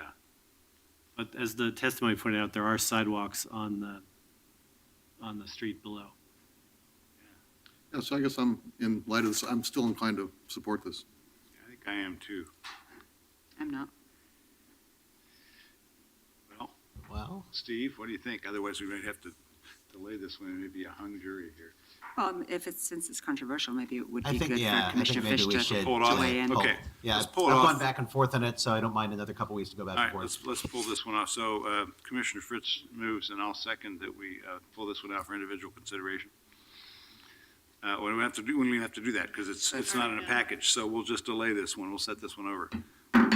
Okay, let's move on to number 20. So we just went about 4 blocks to the east from Yeah. your last site. And this is on a forested slope opposite the zoo, essentially. It's got access off of Humphrey. It's a site that's had a number of development proposals over the years, none of which are currently active, I believe.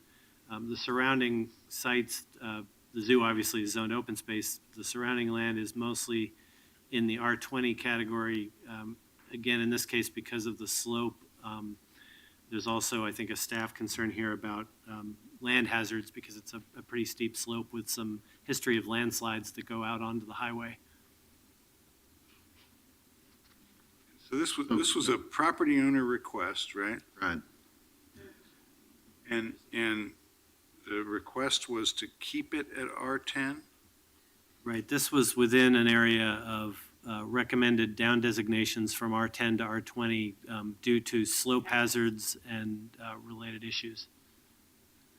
This is sort of the inverse of the centers and corridors strategy, is to also try and reduce density on some of the most constrained and difficult to develop on sites. So those recommendations, concerns about the slopes being raised by the Bureau of Planning and Sustainability or another bureau Yeah, in the city? we Or- did an analysis that looked at landslide history and access issues with emergency services and with slopes and landslide hazard, and mapped areas that were far from centers and corridors, that had these constraints and came up with a package of down designations, again, with the larger idea of relieving density pressure on these harder to serve locations. There's Yeah. some areas in outer southeast, south of Foster. There's some areas south of along Tryon Creek that were subject to this similar treatment, and then a small area on the backside of Council Crest, which is really steep coming above Hillsdale. That was also this approach was taken. So Yeah. there's about a dozen areas of 20 to 50 properties each where we're essentially taking the density down a notch due to these hazard concerns. Well, I haven't been down this street to look at this one, but, It is I mean, steep. I assume It that, is steep. that it's hugely steep. It goes all the way down to the freeway, but that the only development scenario that's even practicable would be to build another house next to the house that's there on Humphrey, right? There's a house on Humphrey that must be 4335.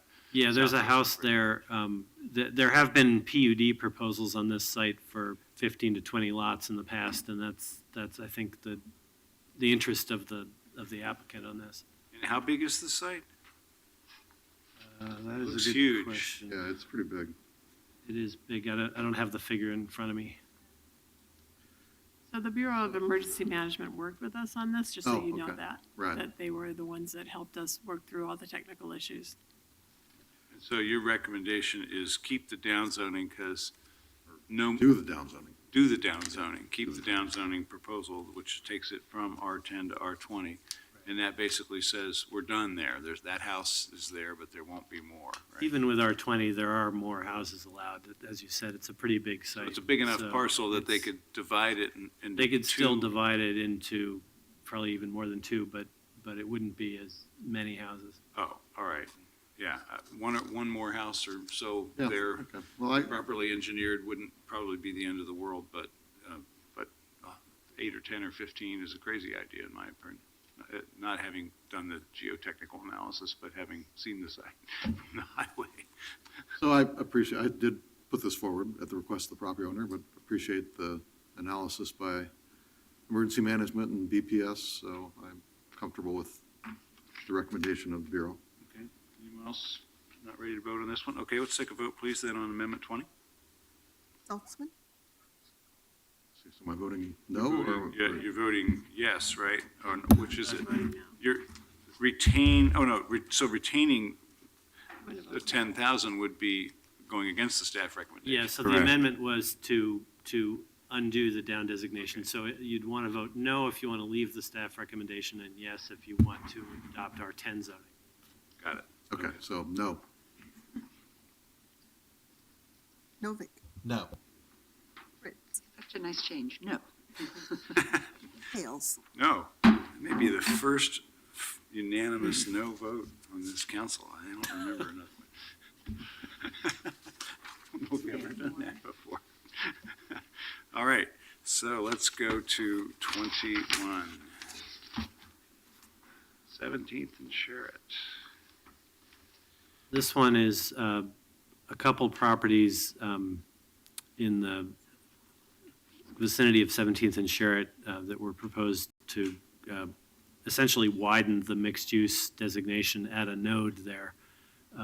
It was, you had a lot of testimony about this amendment, so that's why we recommended considering it individually. There was quite a few neighbors testified against it, as well as the neighborhood association. Testified against it. The specific areas are essentially, there is a mixed-use corridor on 17th already, and this would take that mixed-use zoning another half block on both sides of that node. There's not really any point in having mixed-use zoning if you don't have a frontage. Well, it does have a frontage, right? I think the intent was to develop a more significant node here that went beyond just the immediate frontage. It is Other a short distance from the orange line on the right side of the map.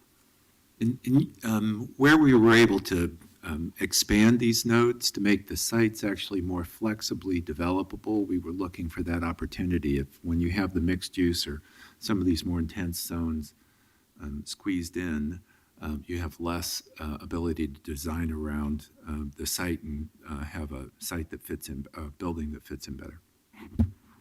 But then there's no transition between the mixed use and the the single family. Previously, there was a Right, no, I transition see zone. that. I see that. And part of this area is vacant, right? I mean, there's a vacant parcel at 17th and Sherritt that's already Yeah, just you mixed can use. see it, there's the existing building on the west side, and then there's, you can see on this photo at the left side, there's Yeah. part of a vacant lot there that goes back that distance. So I think it is related to making that, as Joe said, the site more feasibly developed under one zone.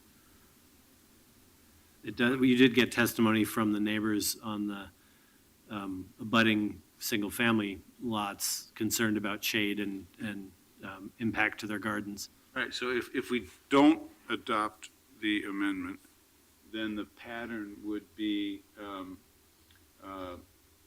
mixed-use neighborhood to the same depth along that whole portion of 17th, right? Right, and the what's, parcels that are highlighted in the rectangles would be what designation? they would remain as R2. R2. Okay, so the pattern of mixed use on 17th and step down with R2 to the adjacent single family would be maintained if we do not approve the amendment. And staff's recommendation is which? We recommended support for this due to the proximity of the orange line and the feasibility of having a more coherent node here, because it is in the control of one property owner where there's a potential for a coherent development plan. A good example to think about, although it's a slightly different, is the mixed-use building at 11th, Northeast 11th and Broadway, where it's residential taller along Broadway, transitions down to townhouses, parking in the middle. Part of which is a very successful transition. Part of what makes it that, though, is the uniform zoning across the whole site, so things could be shifted around. It was simply a move like that. I'm not really sure, Eric, what's the, given our new mixed-use code, what's the scale difference between R2 in the back and what we might be putting on the mixed use in the front? The R2 allows 45-foot-high development, and the mixed use is limited to 45. The reality, though, is the adjacent property owners are a little bit lower than that. Right, so it's the, right. So that's why we went for the larger node. The physical kind of transition would be the same, and The R2.5, which is the orange color on the map, is 35-foot height.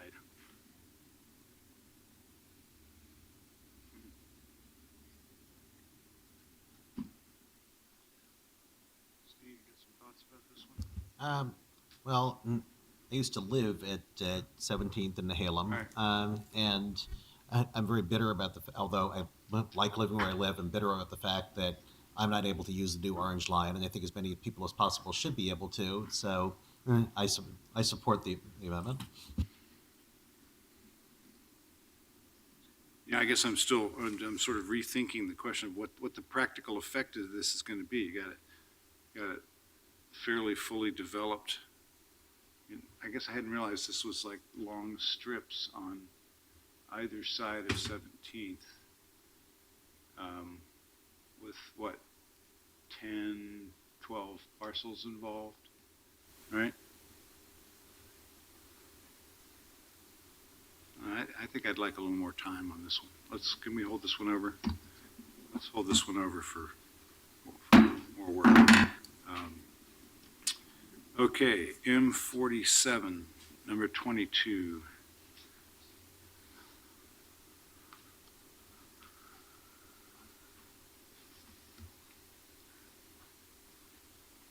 Trying to remember this one. So this is up behind Montgomery Park. Oh, right. And where Nikolai and Wardway come in. There's a section that's zoned employment that's south of Nikolai, starting to go up the slope towards the residential area. And there's a registration problem on my map here. The red box should be over on top of the crosshatch box, and the whole dotted box should slide Yeah. to the left. Yeah, so this was the question of the back portion of that property, if you look at it as, if you look at the Nikolai frontage as being the front, the back portion fronts onto Wilson, right? Yeah, so the original amendment, this has two layers. The original amendment was to add the solid square, the crosshatch square on Wilson, which is, in this photograph, I'm looking east on Wilson towards Montgomery Park, and Right. the site was to the left, and then there's existing townhouse development to the right. Yep. And so it would be this site here that would, the proposal was to change that from employment to R2. The further variant on that, which I believe came from Commissioner Novick, was to extend that and change the larger dotted square to EX to provide a larger transition. And the concern raised by staff was that EX allows housing, and so we were concerned about the erosion of the buffer between the residential and the heavy industrial zone to the north, and Nikolai is a heavy freight street at that location, so. But that idea is not before us in this amendment, right? You, both are before you in this amendment, so you have to decide if you want to do one or both or something else. Oh, all right. So there's the original amendment and the further amendment in the box below it. Yeah, I don't think housing fronting Nikolai, to me, doesn't make sense. Housing fronting Wilson makes sense, right? I got that right from your standpoint, staff, that, Yeah, we supported the change to the one parcel facing Wilson. yeah. But leaving, so the, well, it's in the, is it in the industrial sanctuary on the back, on the Nikolai portion? Yeah, all of it's industrial sanctuary. I do think we need to be very careful about industrial lands and employment lands here. My concern was that, I mean, this land has been underutilized for years and years and years. And the developer, the potential developer here has worked closely with the Northwest District Association, which supports the changes in the amendments. And I know that there's a concern about if there's industrial uses next to residential, then at some point the residents complain and say they want the industrial uses to go away, but they don't have an absolute right to do that. I would think that we can make sure that the new residential users will know that there's nearby industrial uses that they're expected to put up with. I don't think that we should leave a piece of land undeveloped forever because of concern about that possible tension, which I think can be diffused just by telling people, hey, look, you're in an industrial area. This is a picture on the screen now, just looking from Nikolai. To the right is the site, is the lower portion of the site. Right.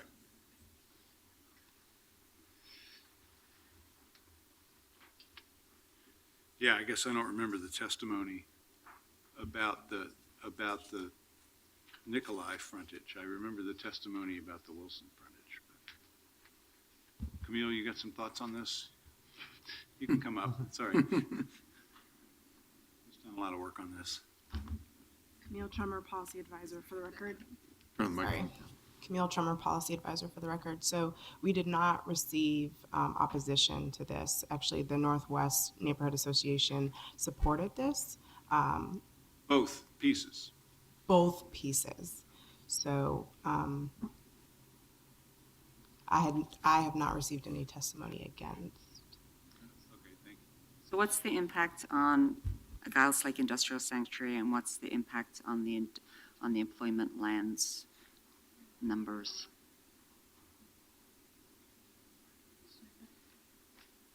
Tom's going to come up and give you the exact.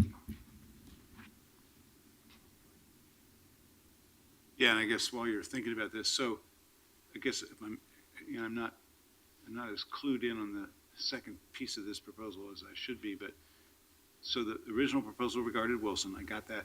And then the second proposal was to change the designation to EX in the remainder of the parcel along Nikolai, but it doesn't quite make it all the way to the R5 area to That's the west. the mistake that I pointed out earlier. Okay, is so it should- I everything see. between 29th and this was supposed to be circled there, and there's a registration problem where Okay. in my map That's- making here. all right.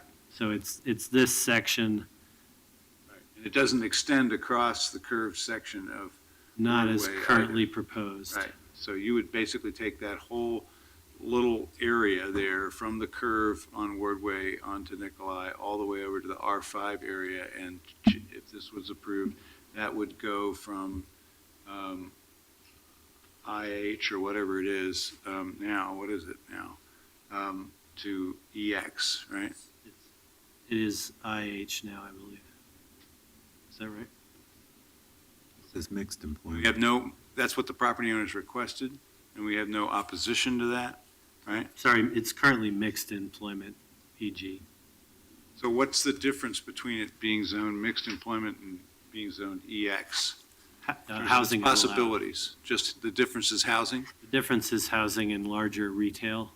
EG limits, but doesn't, the new EG does not permit housing, and retail is more limited because it's primarily an employment zone.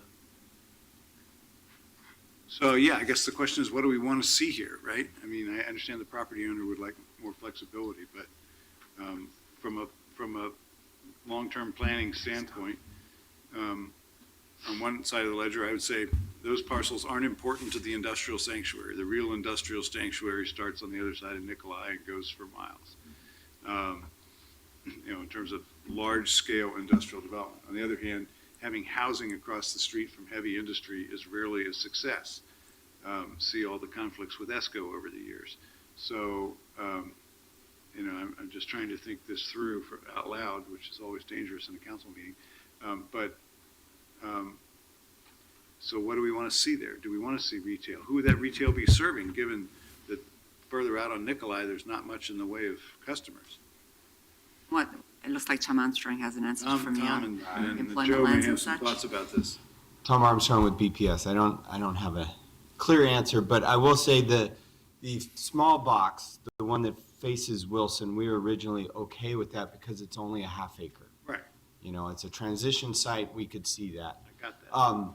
In terms of industrial capacity for the stuff that fronts on Nikolai, I don't have an estimate as to what that means for industrial capacity. It probably is not that much because it's already developed as an industrial building, so we're not counting on it in terms of the buildable land inventory for future employment use, but it does support a certain amount of employment use today. So I think you get back to the mayor's question about what is it that we want that south side of Nikolai to look like.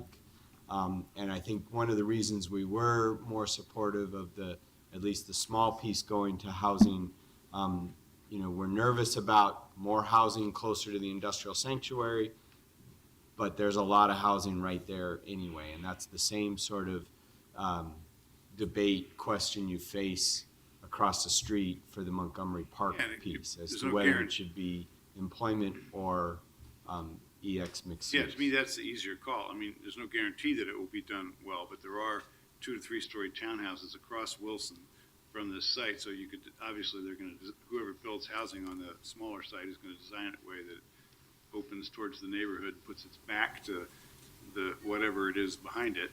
But I'm still just wondering out loud about whatever was behind it. I mean, you go further down St. Helens Road, you got giant warehouses and industrial stuff to the north, in the heart of the industrial sanctuary. And then you got these little workshop-y industrial businesses on the south side of the roadway. On this particular site, there are some fairly low-value buildings with what appear to be relatively marginal businesses in them. So again, I'm trying to think through, what do we want to see there?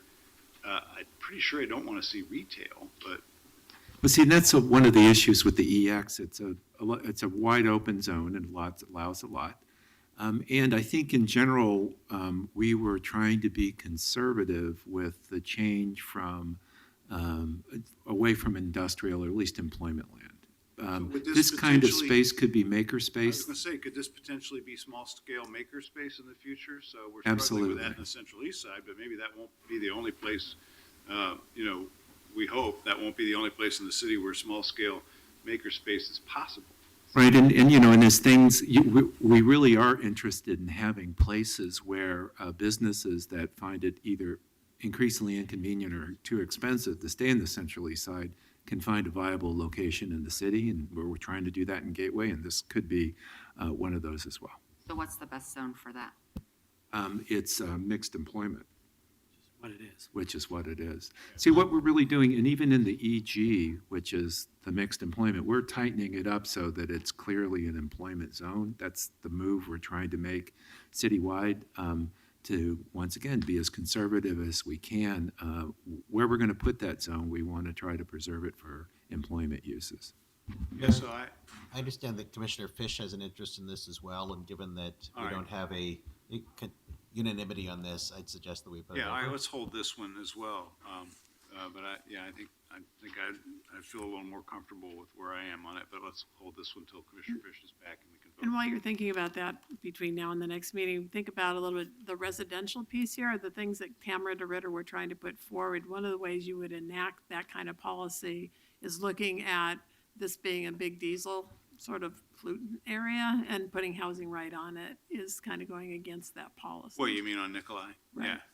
So I'm just trying to give a real example of what she was talking about. Yeah, no, we'll vote when we vote, but my feeling is that keeping this as makerspace on the Nikolai side and allowing the housing on the Wilson side, I think that that's, to me, where I'm likely to end up. But we can hold this till May 11th and decide it then, if we're not unanimous about that.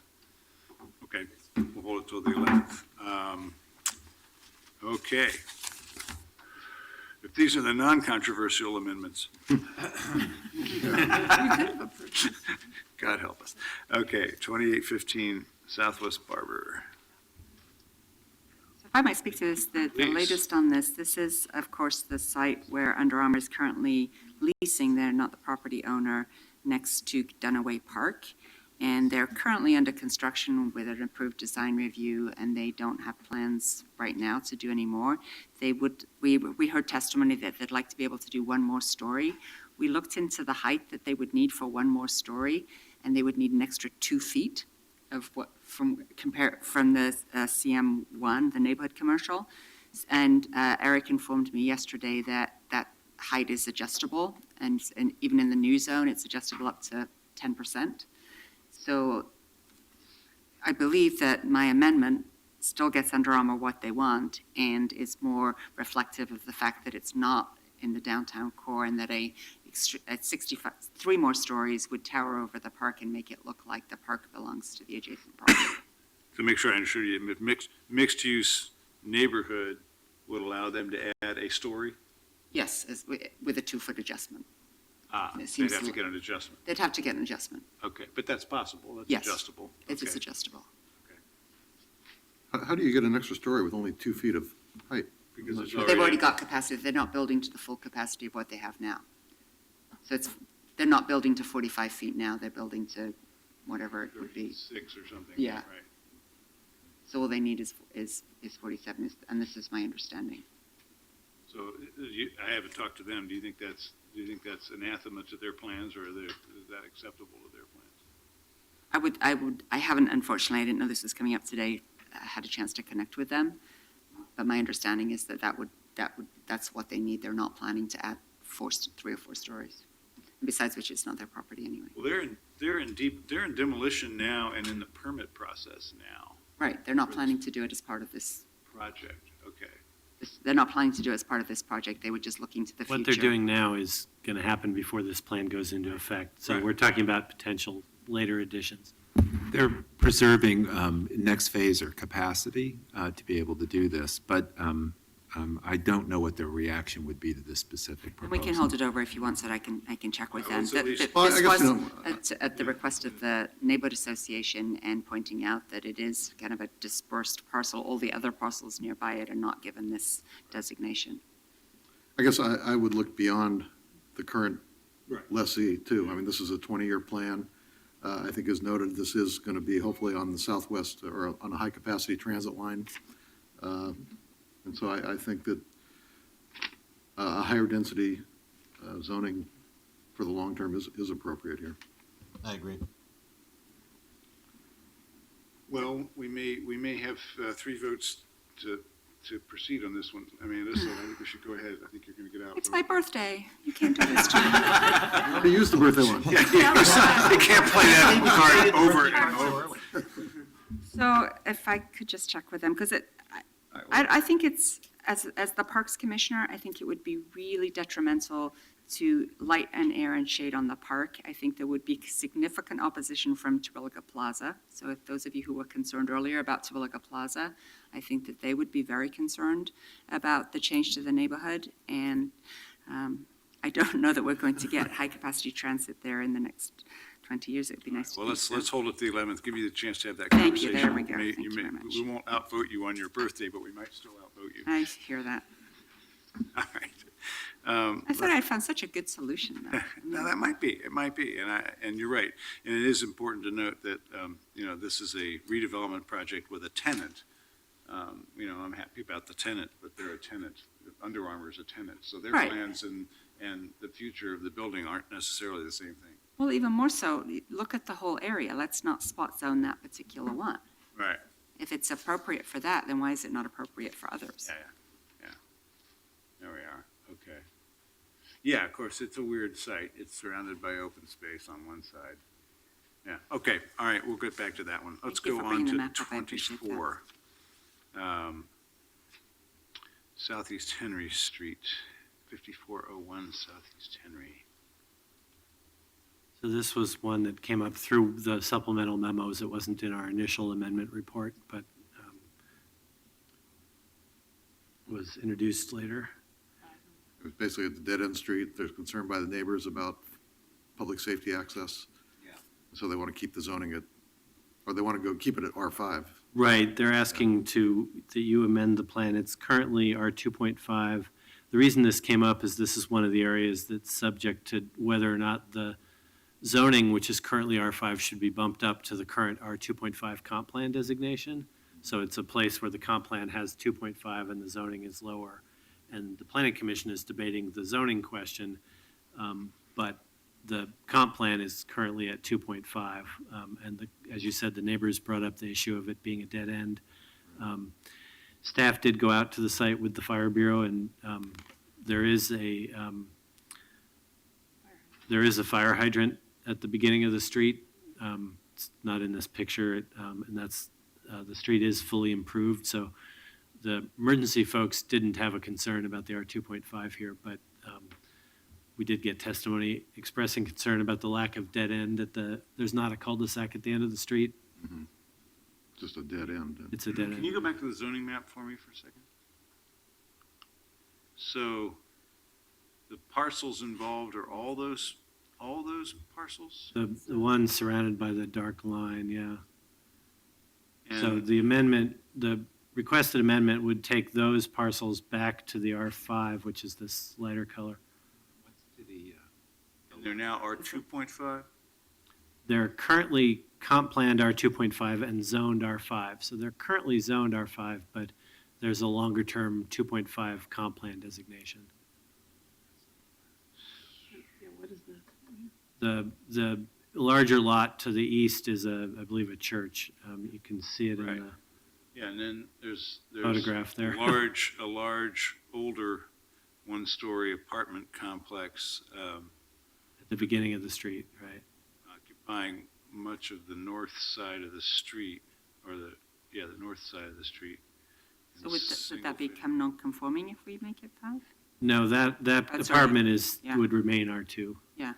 So it's really just the rest of the lot. Another factor that was pointed out is that several of the lots are already flag lots. So redevelopment potential on those lots would be limited anyway because they're already limited access. Yeah, so it's, the whole street's pretty fully developed, right? Yeah, I found the testimony very compelling. Yeah, I support the amendment. yeah, I think I do too. Okay, are we ready to vote on this one? Yep. Roll call, please, on 24. Saltzman, Aye. Novick, Aye. Fritz, Aye. Hales. Aye. Okay. Some of these are easy. 25. Oh, yeah, this is Main and St. Clair. So this is the historic buildings currently being used as offices, right? Yeah, Deborah Stein is probably better qualified to describe this situation for you. The St. Clair properties.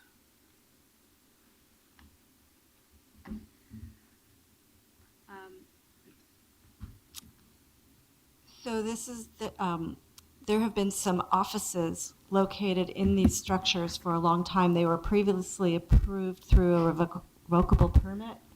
And my recollection is that the provision about continuation of those permits is not, it's been the rules have been changed about how to continue those offices. So we were first looking at a way to continue to allow those offices in the historic structure, but the R5 does not allow those. So if the uses were to be dormant, they wouldn't be able to be revived. So we were trying to look at a way to allow them, but with a code change. But I think our current proposal here is that we would just support the testimony, which was favoring retention of the R5 and let the uses continue as they can. If they go away, then they go away. Plenty of time to work on the code change, but less Right. danger of losing the structures. Right. So while we were trying to be creative, I think that the testimony against that was the concern that the buildings might be redeveloped, and that was not our intent at all. We wanted to preserve the structures. So I think keeping the R5 is the best way to do that at this point. Okay, So the office uses can continue as long as they continue uninterrupted, is that what you're saying? That's my understanding. yeah, they're yeah. non-conforming uses. They've been non-conforming uses Right. for a long time. If they keep operating, they're If they fine. go away and there's a lull, then they wouldn't be able to be For revived. more than 2 years, right? Isn't that the? I think it's 3 now, and we were even talking about it's pretty continuing it to generous. 5. So I think there's still a So possibility. one law that- firm You have to could, go away for 3 years yeah, before you lose your, If they were vacant, right? right, okay. So, so one law firm or whoever it is Right. could move out in 6 months or a year and a half later, somebody else could move in and you still get to keep using the house as an yeah. office. It's But the possible overwhelming that the, testimony was to keep it at R5, including the property owner. So Yeah. we Yeah. said, okay.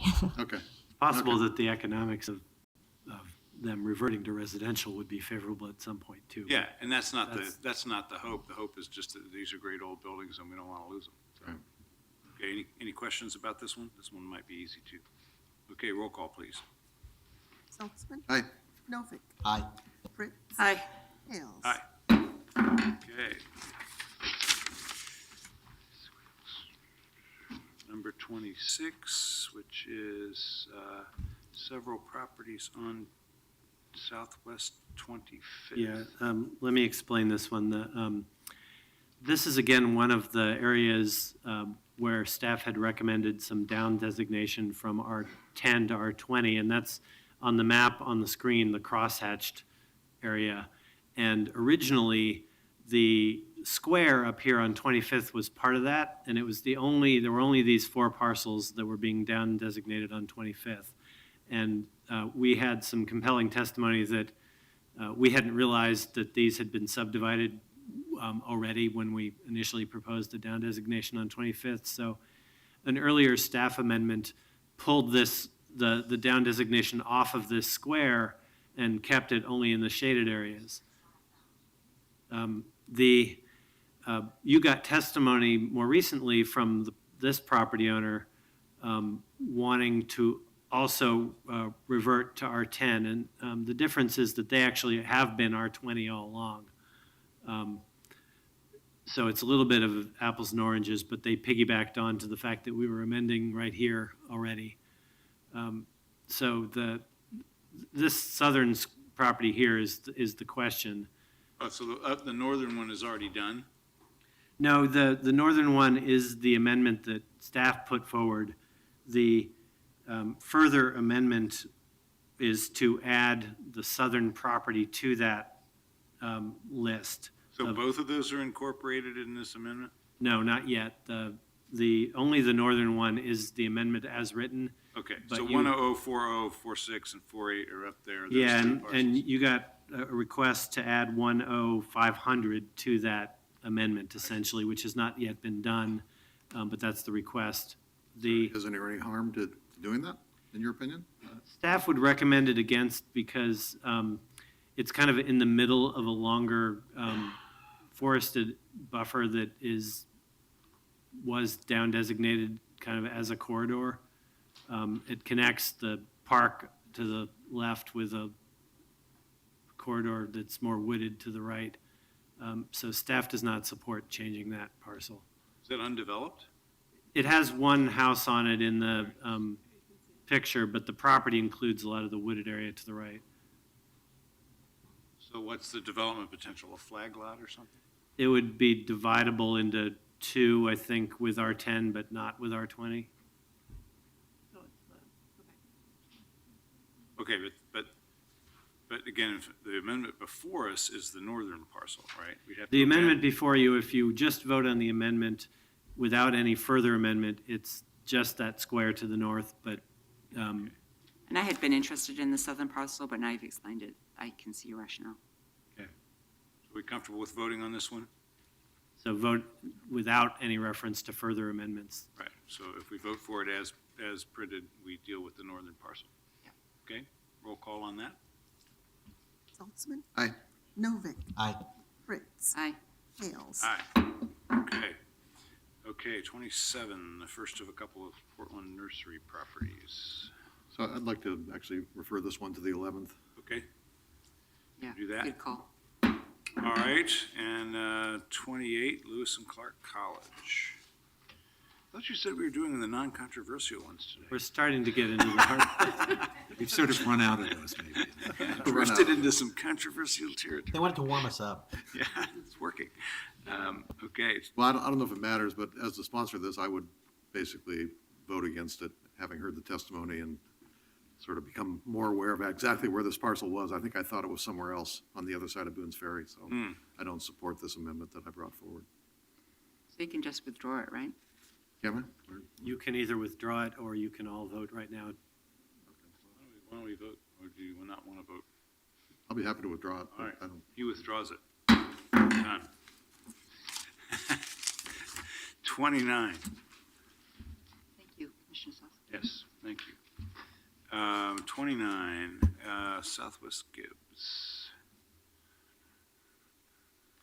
So this is Oh, yeah. an amendment that has two parts. It's, one part was to change this from mixed use, dispersed to mixed use neighborhood, and the other was to extend it, to add the little tail that goes up the street a little bit further on Gibbs.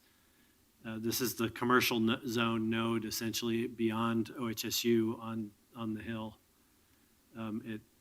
That's what it would look like with the amendment in place. This portion right here is currently I think R1. So that this amendment would change that little section to R1, and it would change this larger section from the dispersed mixed use to the neighborhood mixed use. So it's the difference being that density and scale of development, the neighborhood would allow the 4-story mixed use without restriction on size of retail, and the dispersed would allow only the lower scale mixed use. The property is currently developed, right? It's got something on it. There is, there is something there. What's the Homestead Neighborhoods Association's position on these?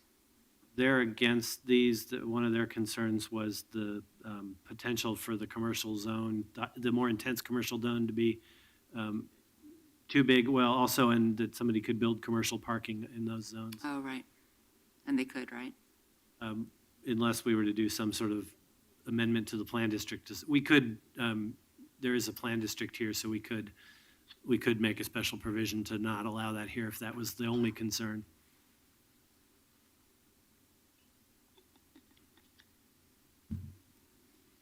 And so you're supporting this amendment, PPS? Yeah. We initially support the amendment.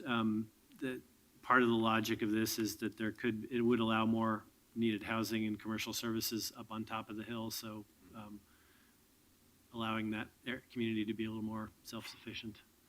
It's hard to get up and down there. Yeah, no, I share that perspective. I guess if there's some way to deal with the neighborhood's concern about the commercial parking, we'd like to do that as well. But I do think this area needs more services and more housing. Can we just change the housing then? Why do you want the whole thing mixed use? All but this tail is already mixed use. So is already, you mean, in the proposed plan? Yeah. Is and- being changed to mixed And use? the current, I mean, in the current zoning is commercial as well, so It's CM. CM, so Yeah. And what's the CS, I think. The new area is currently R2 and would go to the mixed use here, so. And that came in as testimony at the request of the property owner, I believe. It would extend for that whole block all the way up to 12th? Right, just, it would take one more block on the north side. And Eric, how does the current CS compare with the two designations we're talking about, dispersed and neighborhood mixed use? Let me just confirm what the current is if I check them.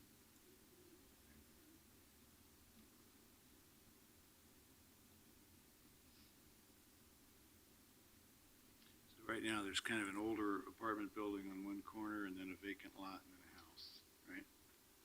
That's what's there today. On the back of it is some more apartment. So it's an interesting mixture up there, mostly multifamily, right, in this mixed-use zones.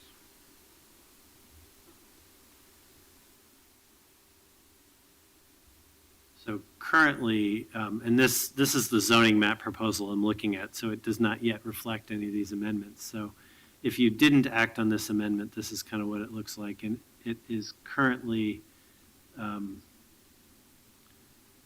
storefront commercial in that area, and it would go to CM1 as currently proposed by the staff. And the neighborhood supported that, right? Anton Beverline was here, as I recall. I believe so. What they don't support is the additional extension and then the upgrading, which would allow us to consider applying a CM2 zone there.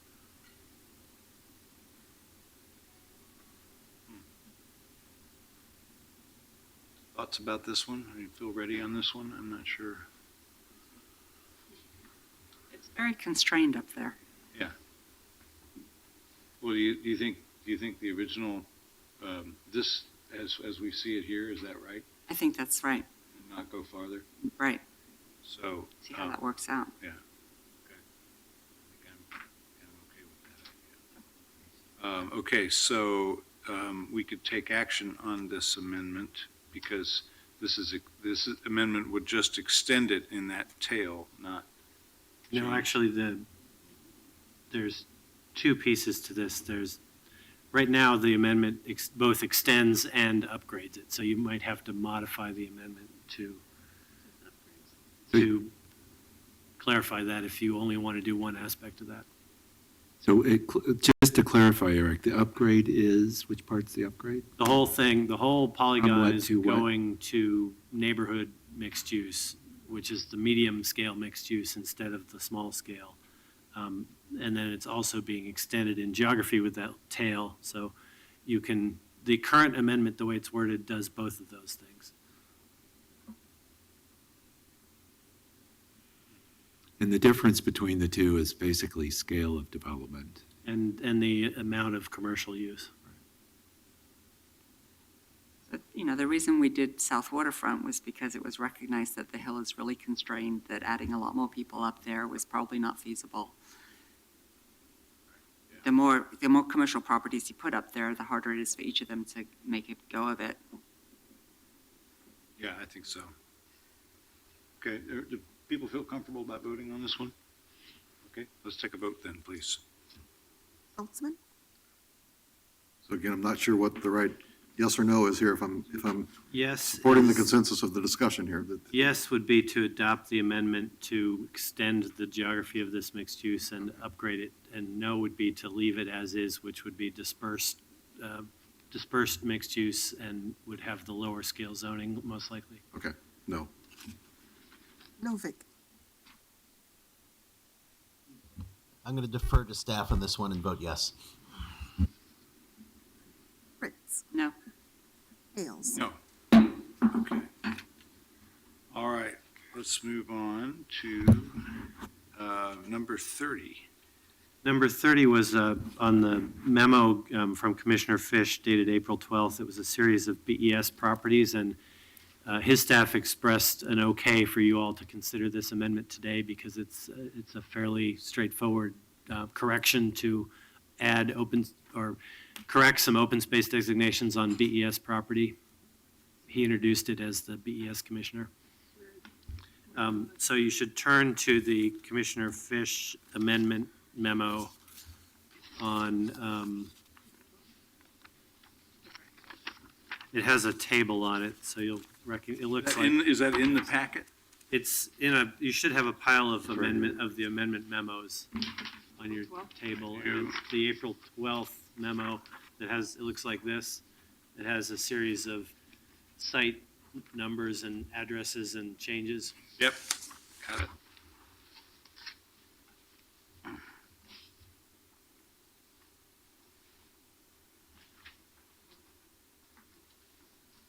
Sounds good. We're fine with these. Fine with all these, most of them going to OS. Okay, any further discussion on number 30? So is this, we're looking at this 84th, right? Oh, no, this is, No. no. The previous one? It's- Okay. We're still on number 30, which are all these Sorry, BES properties. lost track. Basically, this is cleanup and correcting some BES properties. Okay, roll call on that, please. Schultzman, Aye. Novick, Aye. Fritz, Aye. Hales. Aye. Okay, now we're to the parcel on 84th, which is number 31, parcels. So the original amendment here was this blue parcel in the middle of the screen. If I can get my cursor back, but you can see it. And that was to change from to R2 because it's got an existing 10-plex on the site. And so this was a non-conforming density minor cleanup issue. But we discovered that there's this one parcel outlined in red that is on the same street next door. And if you look at this next screen is a shot from Google, and the street doesn't actually go through, and this red parcel is sort of an isolated parcel. It's the last thing that you can get to on that street. So the rest of the street is R2 except for that parcel, and the property owner came forward and said, doesn't it make sense for this last parcel on the street, instead of being an isolated R2.5, how about R2 there? This is a photo of the beginning of the street. You actually can't get down on very easily down the street yet because it's gravel and Google doesn't go down there. But the site is essentially beyond the house you see at the back of this picture. So staff supports this as a fairly minor cleanup to just round off that blue on the map and not leave an isolated one parcel with unique zoning on that street. That's vacant, right? It's vacant, yeah. Yeah, in between the apartments and the It's- houses. It's the same ownership too, so. Eric, is this the issue where the property owner named Stan Warnock said that he thought that there was an additional tiny piece of property that he wanted added Yeah. to this amendment? R251426? Yeah, so the property in red here that I've circled is the added property. Oh, okay. I thought there was another tiny piece, that this is R251427, and Mr. Warnock was identifying a tiny little .06 acre parcel adjacent to the east side of the property. That's That what was- the red. That is the That red, is okay. That is the red, Okay. yeah. All right. But in the, Just a different number. Says this, Okay. says Yeah. 7. Okay, any concerns about this one? That's the, Let's take a vote, please, on Amendment 31, item 31. Saltzman, Aye. Novick, aye. Fritz. Aye. Hales. Aye. Okay, number 32, which is F61, 50th and Hawthorne.